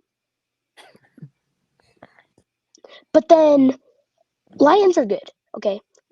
They're better than us. But then, we are lucky that the NFC South lost. The Panthers are going to lose, and I think they just did. The Saints lost, and the Bucs are going to lose to the Eagles. But that doesn't help us. We still lost, and there's nothing we can do about it. We just got to execute and don't come out flat to win that game. But then, I don't think Ridder is that guy, but then 6-20 is not the score that we predicted. We predicted to win, but then 2 field goals is not enough to win games. Our offense needs to step up, and we need to get guys that can actually do their job. And we do not need players that hopefully get enough money and then come out flat. So that's what I do. Gotcha, Jeff. Hey, you absolutely right, man. And one other thing before you go, Jeff, like, what do you think about Desmond Ridder? Do you believe in him still? What? Do you believe in Desmond Ridder at this point? No. So you think we need to go to Taylor Heineke? I don't think Tyler Heineke is that guy. I mean, he's not going to bring us anywhere. Desmond Ridder and Tyler Heineke, Tyler Heineke has experience on other teams, but Desmond Ridder is kind of the same as Tyler. Just Tyler has more experience than Desmond Ridder. And I totally agree. Desmond Ridder is basically a rookie because he did not play last year besides the last few games. But we need to get better every week and don't come out of a game flat. That is what we need to do. We came out flat, and they showed us what Detroit is. We did not show that we are the Dirty Birds. We did not show that we need to win games. They showed us that they want to win games. We showed them that we want to lose because that was an awful game.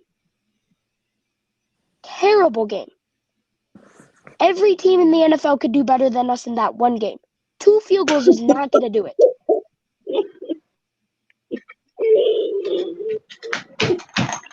Come on, bro. Preach, Jeff. And Jeff, hold tight. Nando, you up next, and let me bring John in also, and that'll clear the backstage area. So, Nando, appreciate you waiting patiently, bro. Go ahead, you got the mic. Hey, Titan, as my Sagittarius brother, like we say, we came to bang. Bang. Go ahead. Bang the bang, man. Okay, first off, man, I mean, it's like the play calling is atrocious. We went 8 straight 3 and outs. Then the defense get us the ball back and goose egg. You got goose egg. What I mean, I'm saying you got okay. We on the pot. We either gonna use the bathroom or we ain't. We playing, man. Arthur Blank is playing. We need a real name in here with some real faces. Give me Lovie Smith, cause we already defensive minded. We don't need no offensive pedigree. Just give me a good OC. I mean, and then my prediction has changed. I went from 8-9, I dropped to 6-11, bro. It's over with, bro. Season over. 11? Yeah, 6-11. Season over. I'm with John Harris, bro. John Harris said 5 and what his number? I said 6-11. It's over with. I had to reevaluate after the day. Body language gonna tell everything on the field. You got Kyle Pitts half running routes. He's not blocking. Drake London even cut out on me today. I seen Jonnu Smith had run some routes today. I seen a lot of half-assing today. I seen a lot of bad body language today. I'm not even gonna clown Ridder. We that's a whole nother subject. We need another coach in here. Next. I'm just gonna be real. I love you. I had faith in you coming from Cincinnati, the way you played my Bama squad. Yeah, you played hard that game. You played Georgia too. You played them pretty good. But this is NFL, baby. Not for long. That's what it stands for. But my thing on the whole entrepreneurs of a whole everything, man. We just got it started at the top of the pyramid. Arthur Smith might need to sell this. This 20 years, bro. I'm tired. I've been a fan since 1981. I'm 45 years old. John older than me. I'm sick and damn tired, man. I see the same old commercials. He coming on over and over and over and over. I'm tired of it's like we keep you remember them tapes we used to play Titan and the thing and keep rewinding to the same to play that same song that Keith Sweat. You on the phone with that girl? That's what I keep hearing, bro. I'm tired. That's the reason I went off and I went in. My bad, ABG, for what I did, but hey, I had to today. I'm hot. I'm sad. I gotta let it go. Hey, I totally understand, man. Totally understand. And we welcome John and also Armani to the stage. Whatever one of you two want to go ahead, you got the floor. Armani, you want it? You want me to? Go ahead. You was here before me, Pops. Go ahead. Why, thank you, sir. Now, look. When I tell you that a duck can pull a truck, y'all know the rest of it. I told y'all that this offensive line couldn't pass block. I told y'all that Desmond Ridder was a rookie quarterback, even though he's in his 7th game. Okay, I told y'all that Arthur Smith's offense is going to get somebody killed. Now look, this is my concern right now. Okay, Arthur Smith is the play caller. Dave Ragone is the offensive coordinator, but Arthur Smith calls the plays.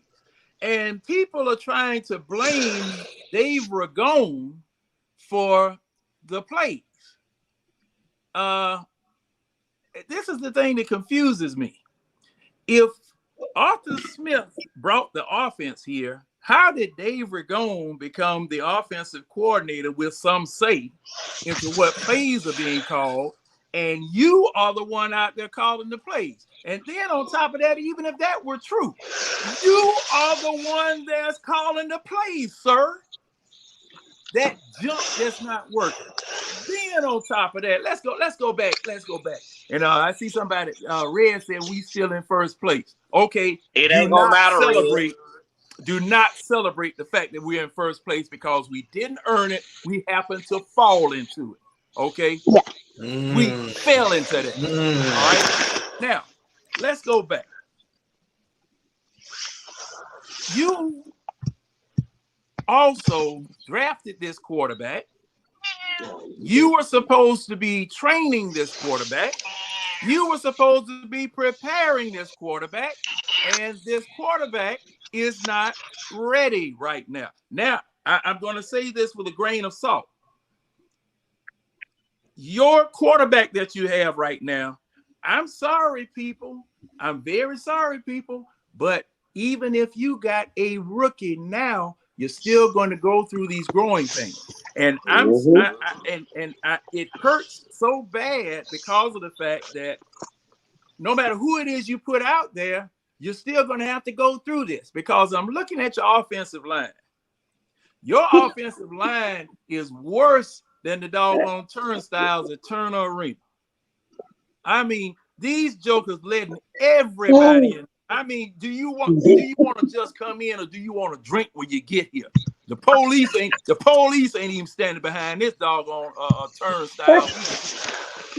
And I mean, that's stunning your quarterback's growth, along with the fact that your quarterback is doing the same thing that Matt Ryan was doing. Sitting up here staring at the man from the time he get dressed in the morning until they decide to throw him the ball. Now, that's the coach's fault. You're supposed to be watching this man and seeing what he's doing wrong. But here, okay, whoever it is as quarterback coach, whether it be Arthur Smith or Dave Ragone or whoever it is, y'all not doing that. Y'all not doing it. You are not training this man. I saw this man all day long sit up here and stare coverage right to where he was getting ready to throw the ball. And if they don't have but 5 to 15 yards to make a decision and get to where they need to be to intercept the pass, what do you expect? What do you expect? And they just, and these people, there are all these people that just want to just run the ball all day long. I don't care. They might have 45 men, a bull whipping a 38 in the doggone line, but still run the ball. Just keep running it like you the 66 Green Bay Packers or something. Those days are gone. And see, that defensive effort that we put out there today, that was a crying freaking shame. I think we held them to 16 points for more than a quarter, didn't we? I think we held them to 16 points for more than a quarter. Yeah. And see, the thing is that that's plenty enough time for you to come back and score. But y'all look like a doggone, man, you look like a doggone a photo Cadillac stuck in the mud, just spinning, just can't move, just I mean, just look horrible. And you see, I'm calling the league office tomorrow. I'm gonna see whether it's too late to get this London game flex and put some other team over there because see, the people in England do not deserve to see no mess like this in representation of the NFL. I'm just telling you. You embarrass the city. You're gonna embarrass the whole damn United States next Sunday morning. You come out with some junk like this here. I'm done. Yeah, I need a whole show by myself just to say all I need to say about this. Yeah, it's just ridiculous, man. I feel you, John. Go ahead, Armani. What's up, y'all? Before, I think 2 years ago when we drafted Kyle Pitts, I said we got Kyle Pitts with hopes that Matt Ryan would have stayed. So now Matt Ryan is gone and the offense, if we can see, has completely changed, correct? I mean, the plays ain't even the same, correct? Right. So my thing is this. Matt Ryan left and you still refuse to get a competent quarterback. Why? And what's crazy is because I just heard Lil Man talk, Jeff, a child can see it, but y'all can't see it. How old is Jeff? He just turned 12. Just turned 12. A child, but they can't see it. I don't understand. He has lost faith in Desmond Ridder. So what is it going to take? I said that Arthur Smith was going to let Desmond Ridder get him fired. And the more and more the games we play, the more it's going to start to come into fruition. You're going to let Desmond Ridder get you fired. Because I'm going to tell you something. You have another season like we had last year, and you will be. I just don't understand. You drafted a tight end, a wide receiver, and a running back in the last 3 drafts, but you don't have somebody to get them the football. I mean, it's not rocket science. I don't think it is. You need a quarterback to compete in this league. In the upper echelon, I mean, I'll say this. We'll beat all these little teams. Oh, okay. No, I thought you were going to take it with you there. We're gonna beat Carolina. We'll probably beat somebody like the Texans or something. We'll beat them teams. But when it comes to the mid to upper echelon of NFL teams, we're not gonna beat them. So hey, Armani, and excuse me for interrupting, but this is something that I want to put to everybody here, including you. Now, didn't your head coach say after that one series in the preseason that he was satisfied with what he saw? See, that's the thing that I want to make sure that everybody understands, because see, that's all he wanted to see. Yeah. And he was satisfied with that. So if Ridder, the conclusion I draw from that is that Ridder is doing exactly what he wants him to do. It's not a situation where he doesn't have faith in him. He's limited. He has limited Ridder. Okay. See, that's my point with it. Yeah. He won series in the preseason, and I'm satisfied as a head coach. Come on, man. Is it the quarterback? I mean, you can't do nothing without it. This is not, like y'all said, this is not the 60s, the 70s, the 80s, even early 2000s. We cannot, and we spent all this money on the defense, and the defense did their job today. They've been doing their job. Bend but don't break, holding them to 16 points. I mean, Shannon Sharp said it best. He said this in a segment one day. I don't care how good your defense is. If your offense keep going 3 and out, the defense will wilt. Defenses are not designed to win the time of possession because the offense controls the pace of the game. Mm-hmm. They're not designed for that. The defense is not designed to be on the field all game. They're designed to stop them, get off the field. Your offense controls the tempo of the game. So, if Arthur Smith, like I said before the season came, if Arthur Smith want to hang his hat and get fired because of Desmond Ridder, let him. Because I already think that his replacement is on the staff. The way Coach Ryan Nielsen got this defense playing. Uh-huh.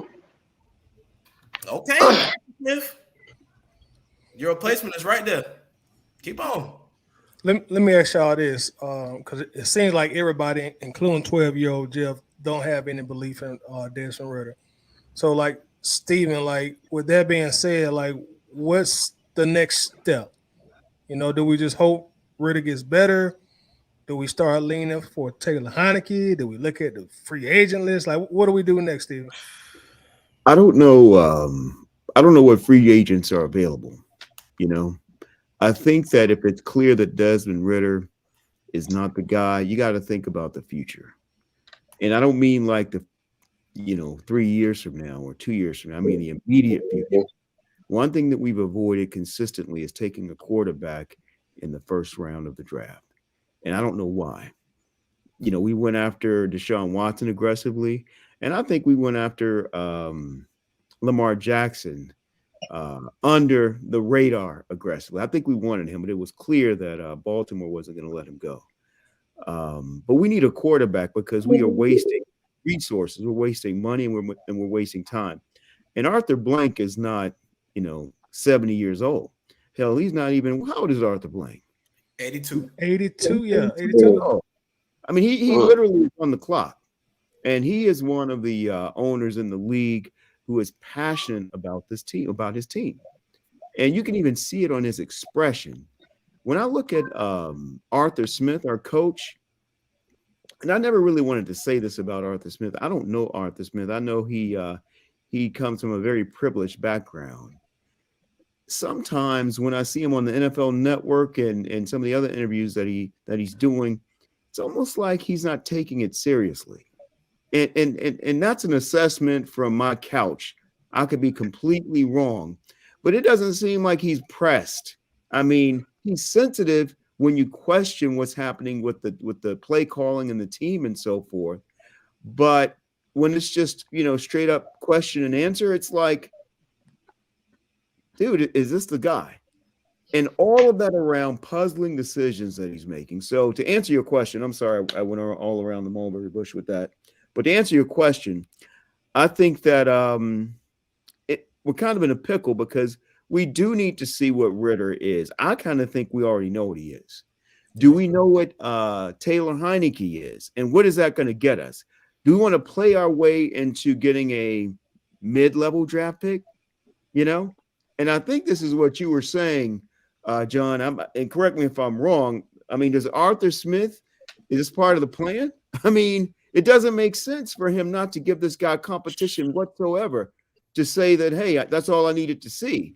And then we come out and it's obvious that you're scared to let this guy throw the ball. So I don't know, but we need a quarterback. We need a quarterback. I joked about bringing Malik Cunningham in here just to fool around, but we need a quarterback. And I think that quarterback is probably going to be drafted next year, honestly, looking at how things are. I believe so too. I think that we're going to hopefully really does play well. We give up that first in those 2 seconds and we go and get our future at quarterback. I don't understand. And this is what gets me about our fan base sometimes. We refuse to go get a first round quarterback, but the guy, the so-called the best player in the franchise was drafted in the first round. Right. The two best. The two best. So I don't the 3, 4, 5 best, really. Yeah, that's right. Absolutely. I don't get that. How can you sit here and say, oh, we don't want to spend a first round draft pick on a quarterback? We just had a guy for 15 years in here who did pretty decent. And we drafted him in the first round. He was the first quarterback off the board. That's just a contradiction to me. And I don't want to hear that no more, because at the end of the day, we're going to have to go get one because Ridder is not getting it. He's not ready. And we don't know. I don't think we have the time, or Arthur Blank has the time to sit here and try to find out if he's ready. No. Like you said, sir, he's 82 years old. That's a lifetime for a lot of people. Yeah. A lot of people don't even get that. Even if Ridder gets it, I don't think he's. So here's the thing. The thing that bothered me was that with all the people who supported Desmond, that's cool and that's fine. I just never thought, even if he caught on and he got it and we made it to a playoffs, I did not think that he was a Super Bowl solution. I think people were thinking playoffs when my expectations are to eventually make it to a Super Bowl. Wow. So my judgment upon Ridder is that, does he have the talent to be a Super Bowl winning quarterback? And I just felt that the most likely scenario and the highest probability in terms of just pure math and precedence is that he's probably a third round talent. It is what it is. I think it's highly likely that's the reason he fell into the third, because he's a third round talent. Mm-hmm. Can he play better? Yes, but here's the thing. I remember Ryan Clark, and I probably said this example on your show before. He talked about the difference between playing Drew Brees and playing against Brett Favre. He said that if he has a safety, if he's in the right position where he's supposed to be, when he's supposed to be there, he knows Drew Brees is going to dump it down. It's going to be a 4-yard game. He said he could be in the right place at the right time. Brett Favre would throw it anyway. And he will get it there, even if he's in the perfect position. And it goes for a 30-yard gain. All because he just had God-given arm talent. Like, and the point I'm trying to make is that you're going to play teams where the perfect defense is called for the perfect offensive play. And the quarterback just has to go make a play. Every play that Andy Reid called has not been a perfect play. But he got a quarterback that covers up a lot of bad calls. Mm-hmm. He got a quarterback that's just talented enough to go make a play. That's something that you're playing against coaches that get paid a lot of money too. Yep. They get paid a lot of money to be great defensive coordinators too. And sometimes they're going to call the right play. They're going to call the right defensive call. And you need talent that's just going to go make a play. Just how we see Bijan get caught in the backfield and he just makes something out of nothing. That's talent. That's why he goes top 10. Right. Yep. And if you don't want that in the most important position on the field, I don't get it. Right. Right. Somebody that's going to make a play when there's nothing there. How in the world you do not want that talent at the most important position in all of North American sports?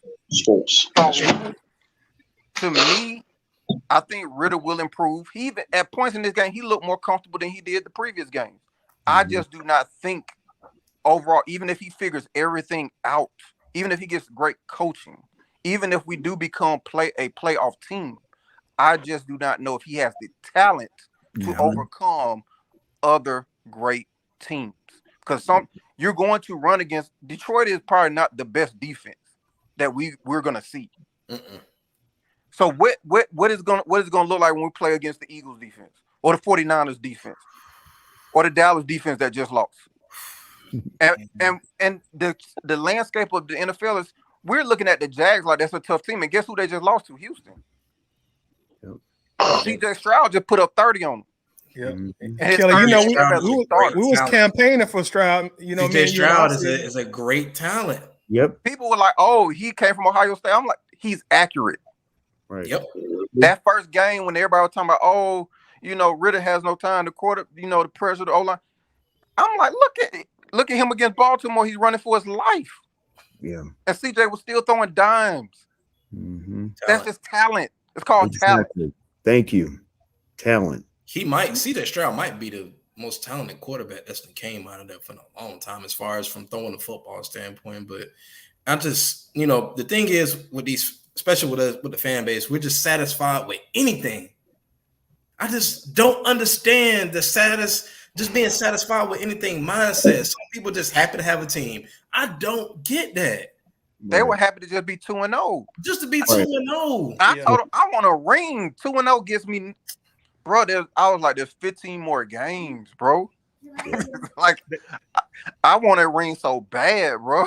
Like, I don't tell that shit up. We winning. Why y'all complaining? We winning. Friday night, because we can see it. I ain't got long now. Cause see now, and I want y'all to look at this.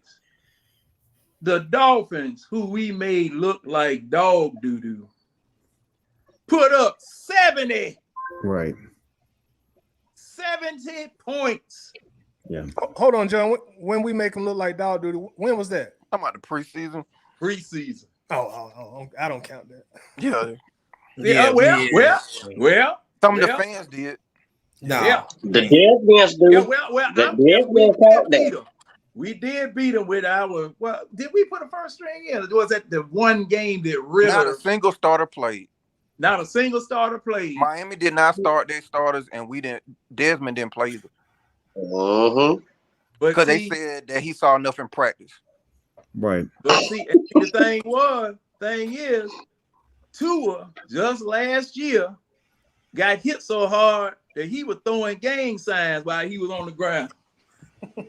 He got a special helmet, did he? Yeah, well, see, the thing is, once your eggs are scrambled, you can't put them back in the chicken. But all seriousness. Now, I go back to what I was saying last year about Brock Purdy. 31 teams passed by that man 6 times. 30 of them passed by him. Okay. Now,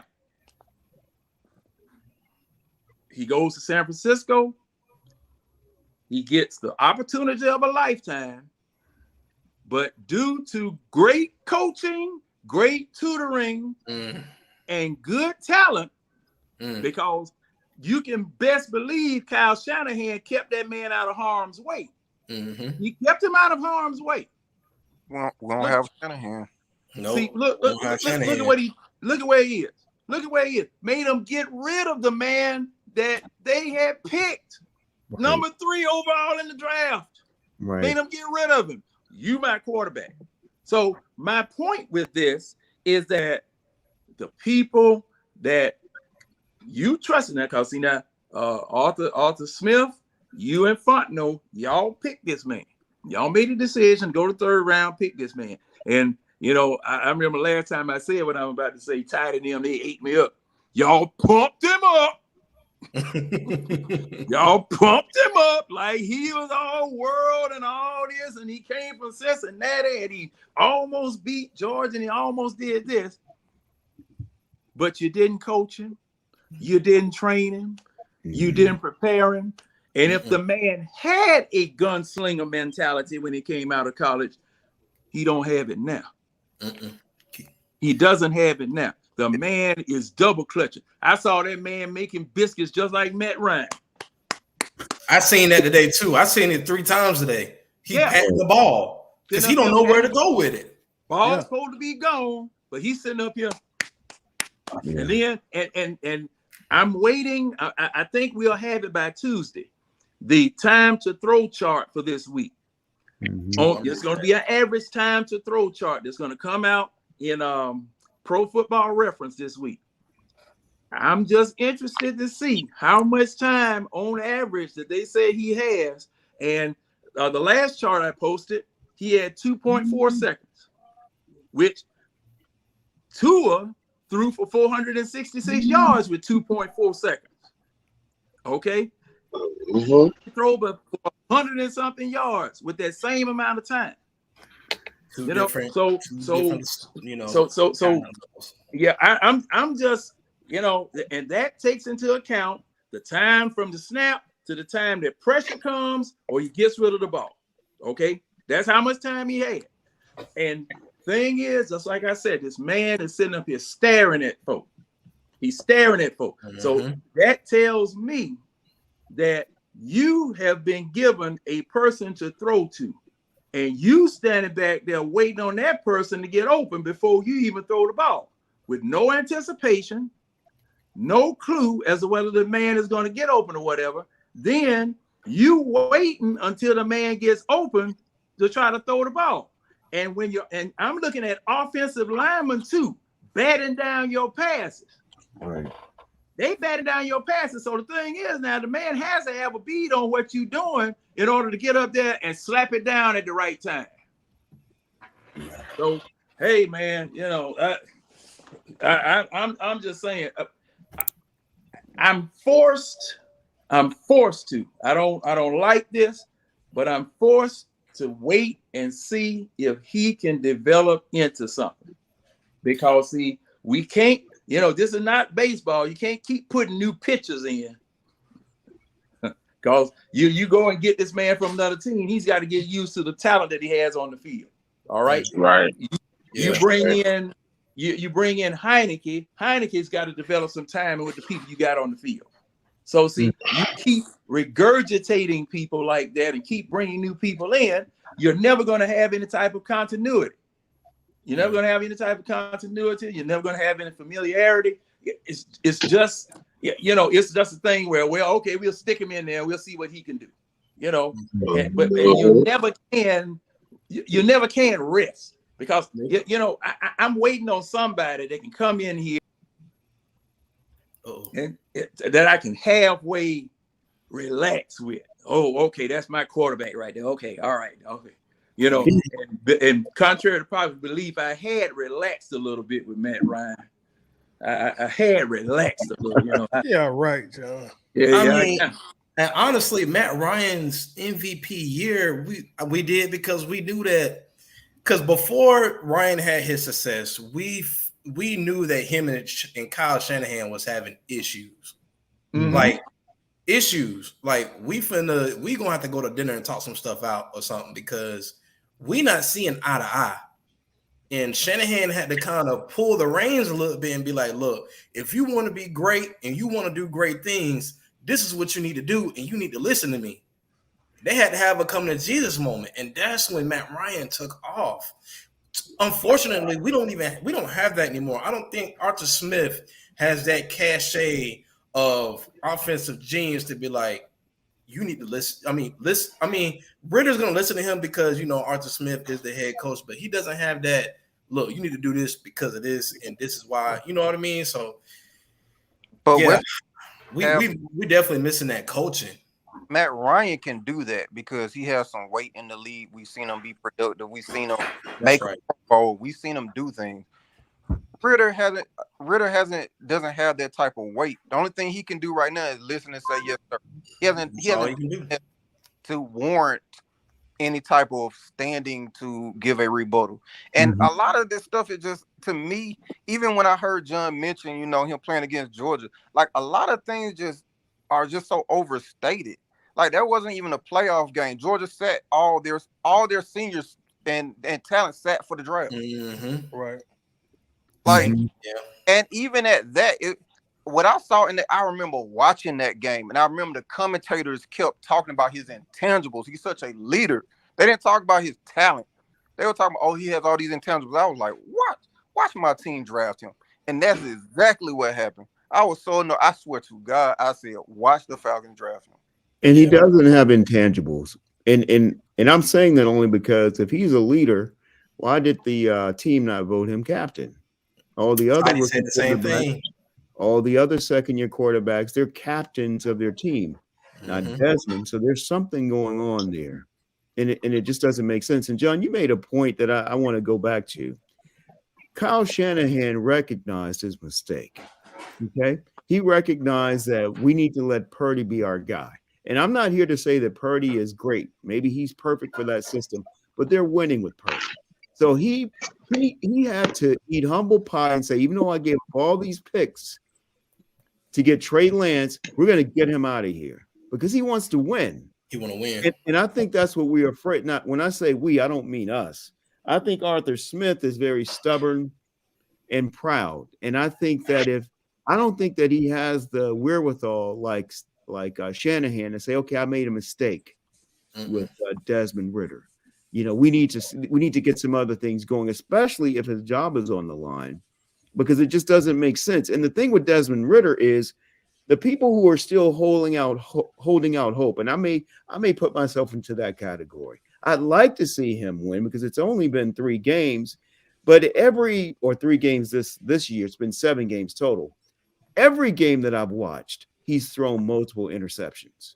Every game.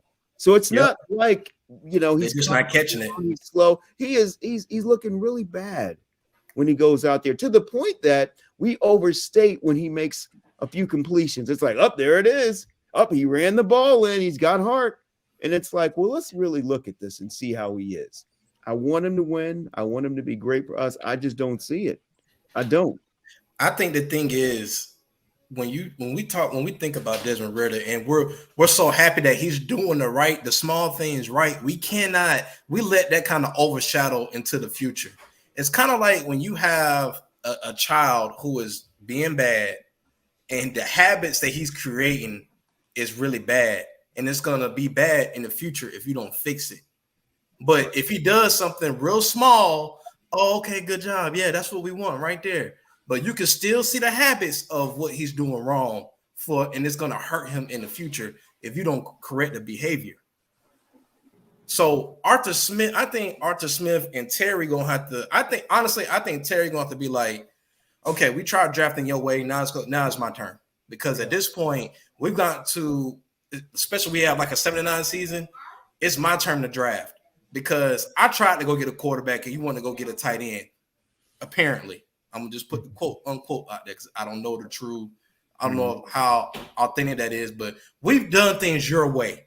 Now my job is on the line, so we're gonna do it my way, and I'm gonna go get us a quarterback. They have to have that conversation this offseason.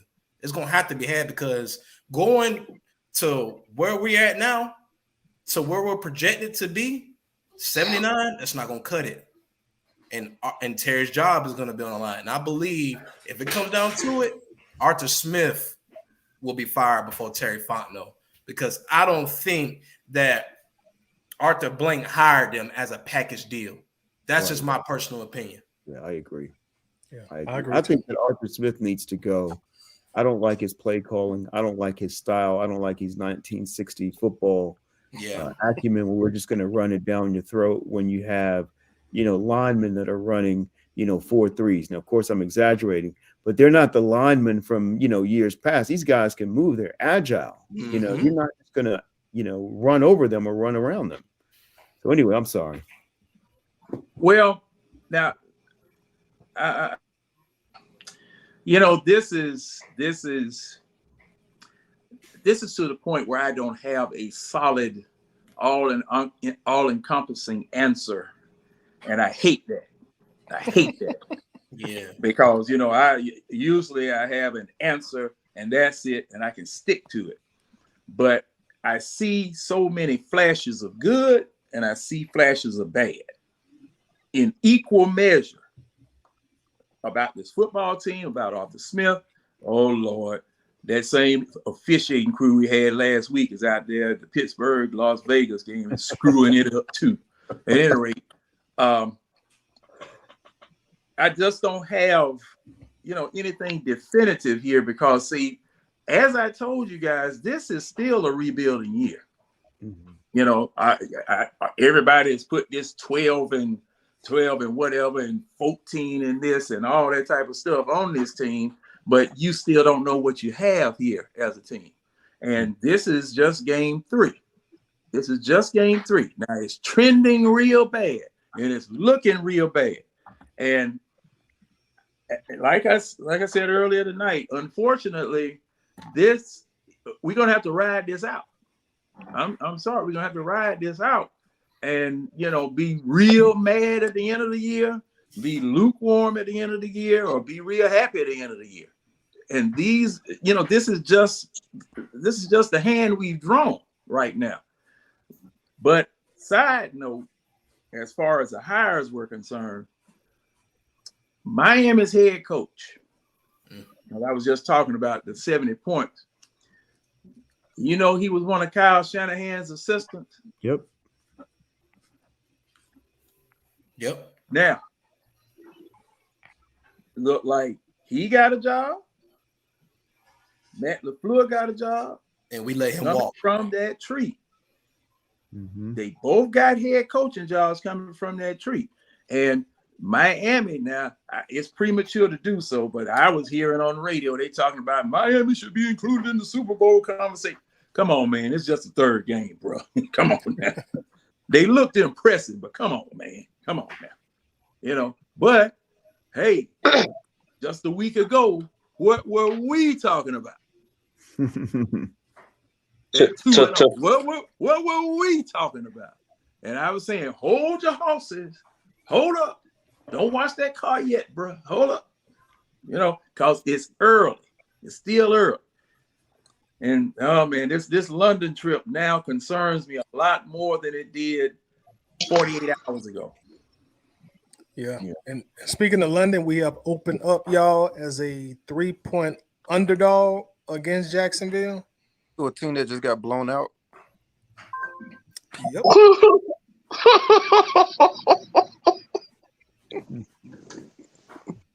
And what I said Friday night, y'all need to leave tonight going over there.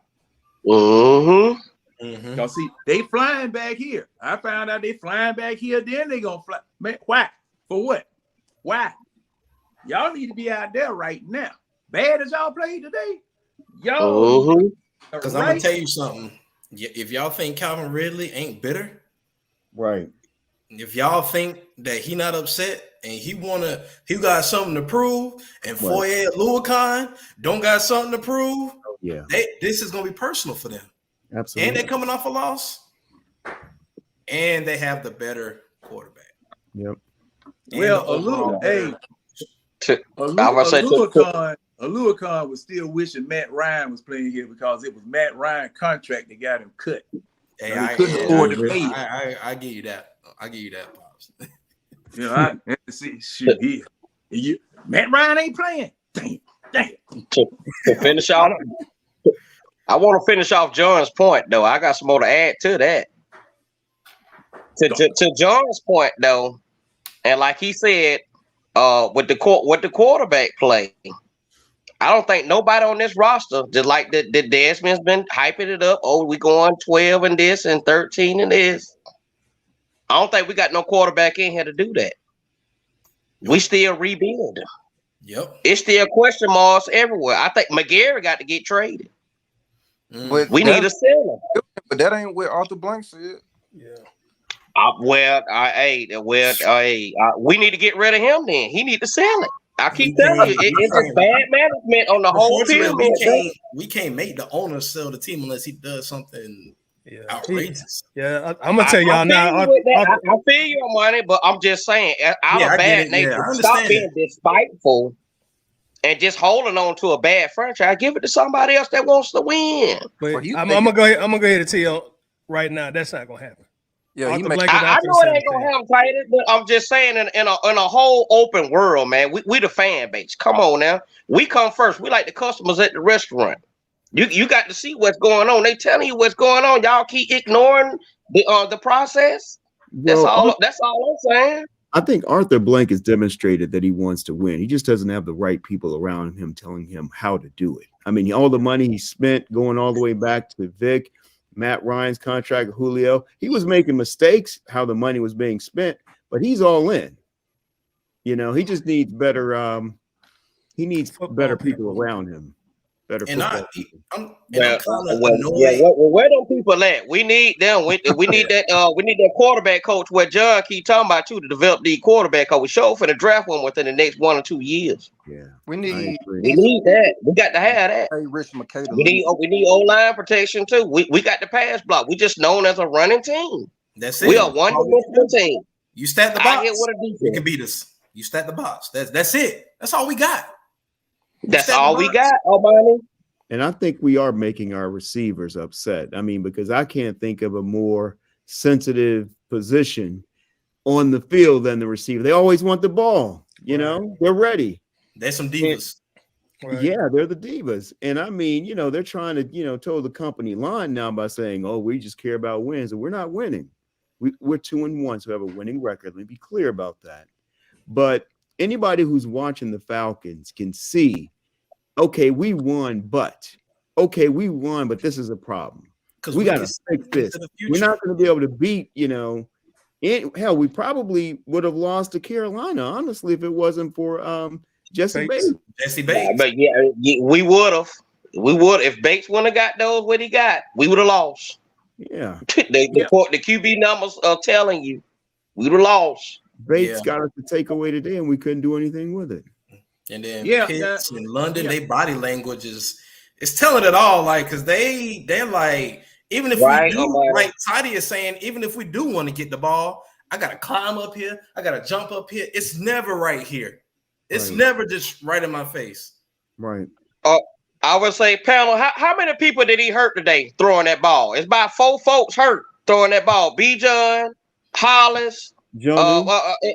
How many folk gonna be on the injury report this week after the way he threw this ball, man? This is the telltale point. Yeah.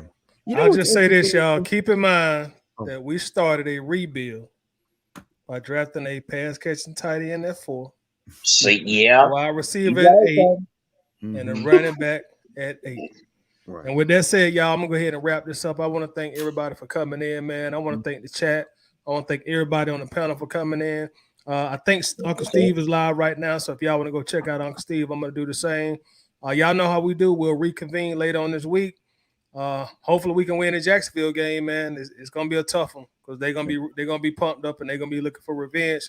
But once again, y'all, I thank y'all very much for coming on, and we'll be back sooner than later. Peace. Y'all have a great night. That's what's up. That's what's Buy up. your liquor early.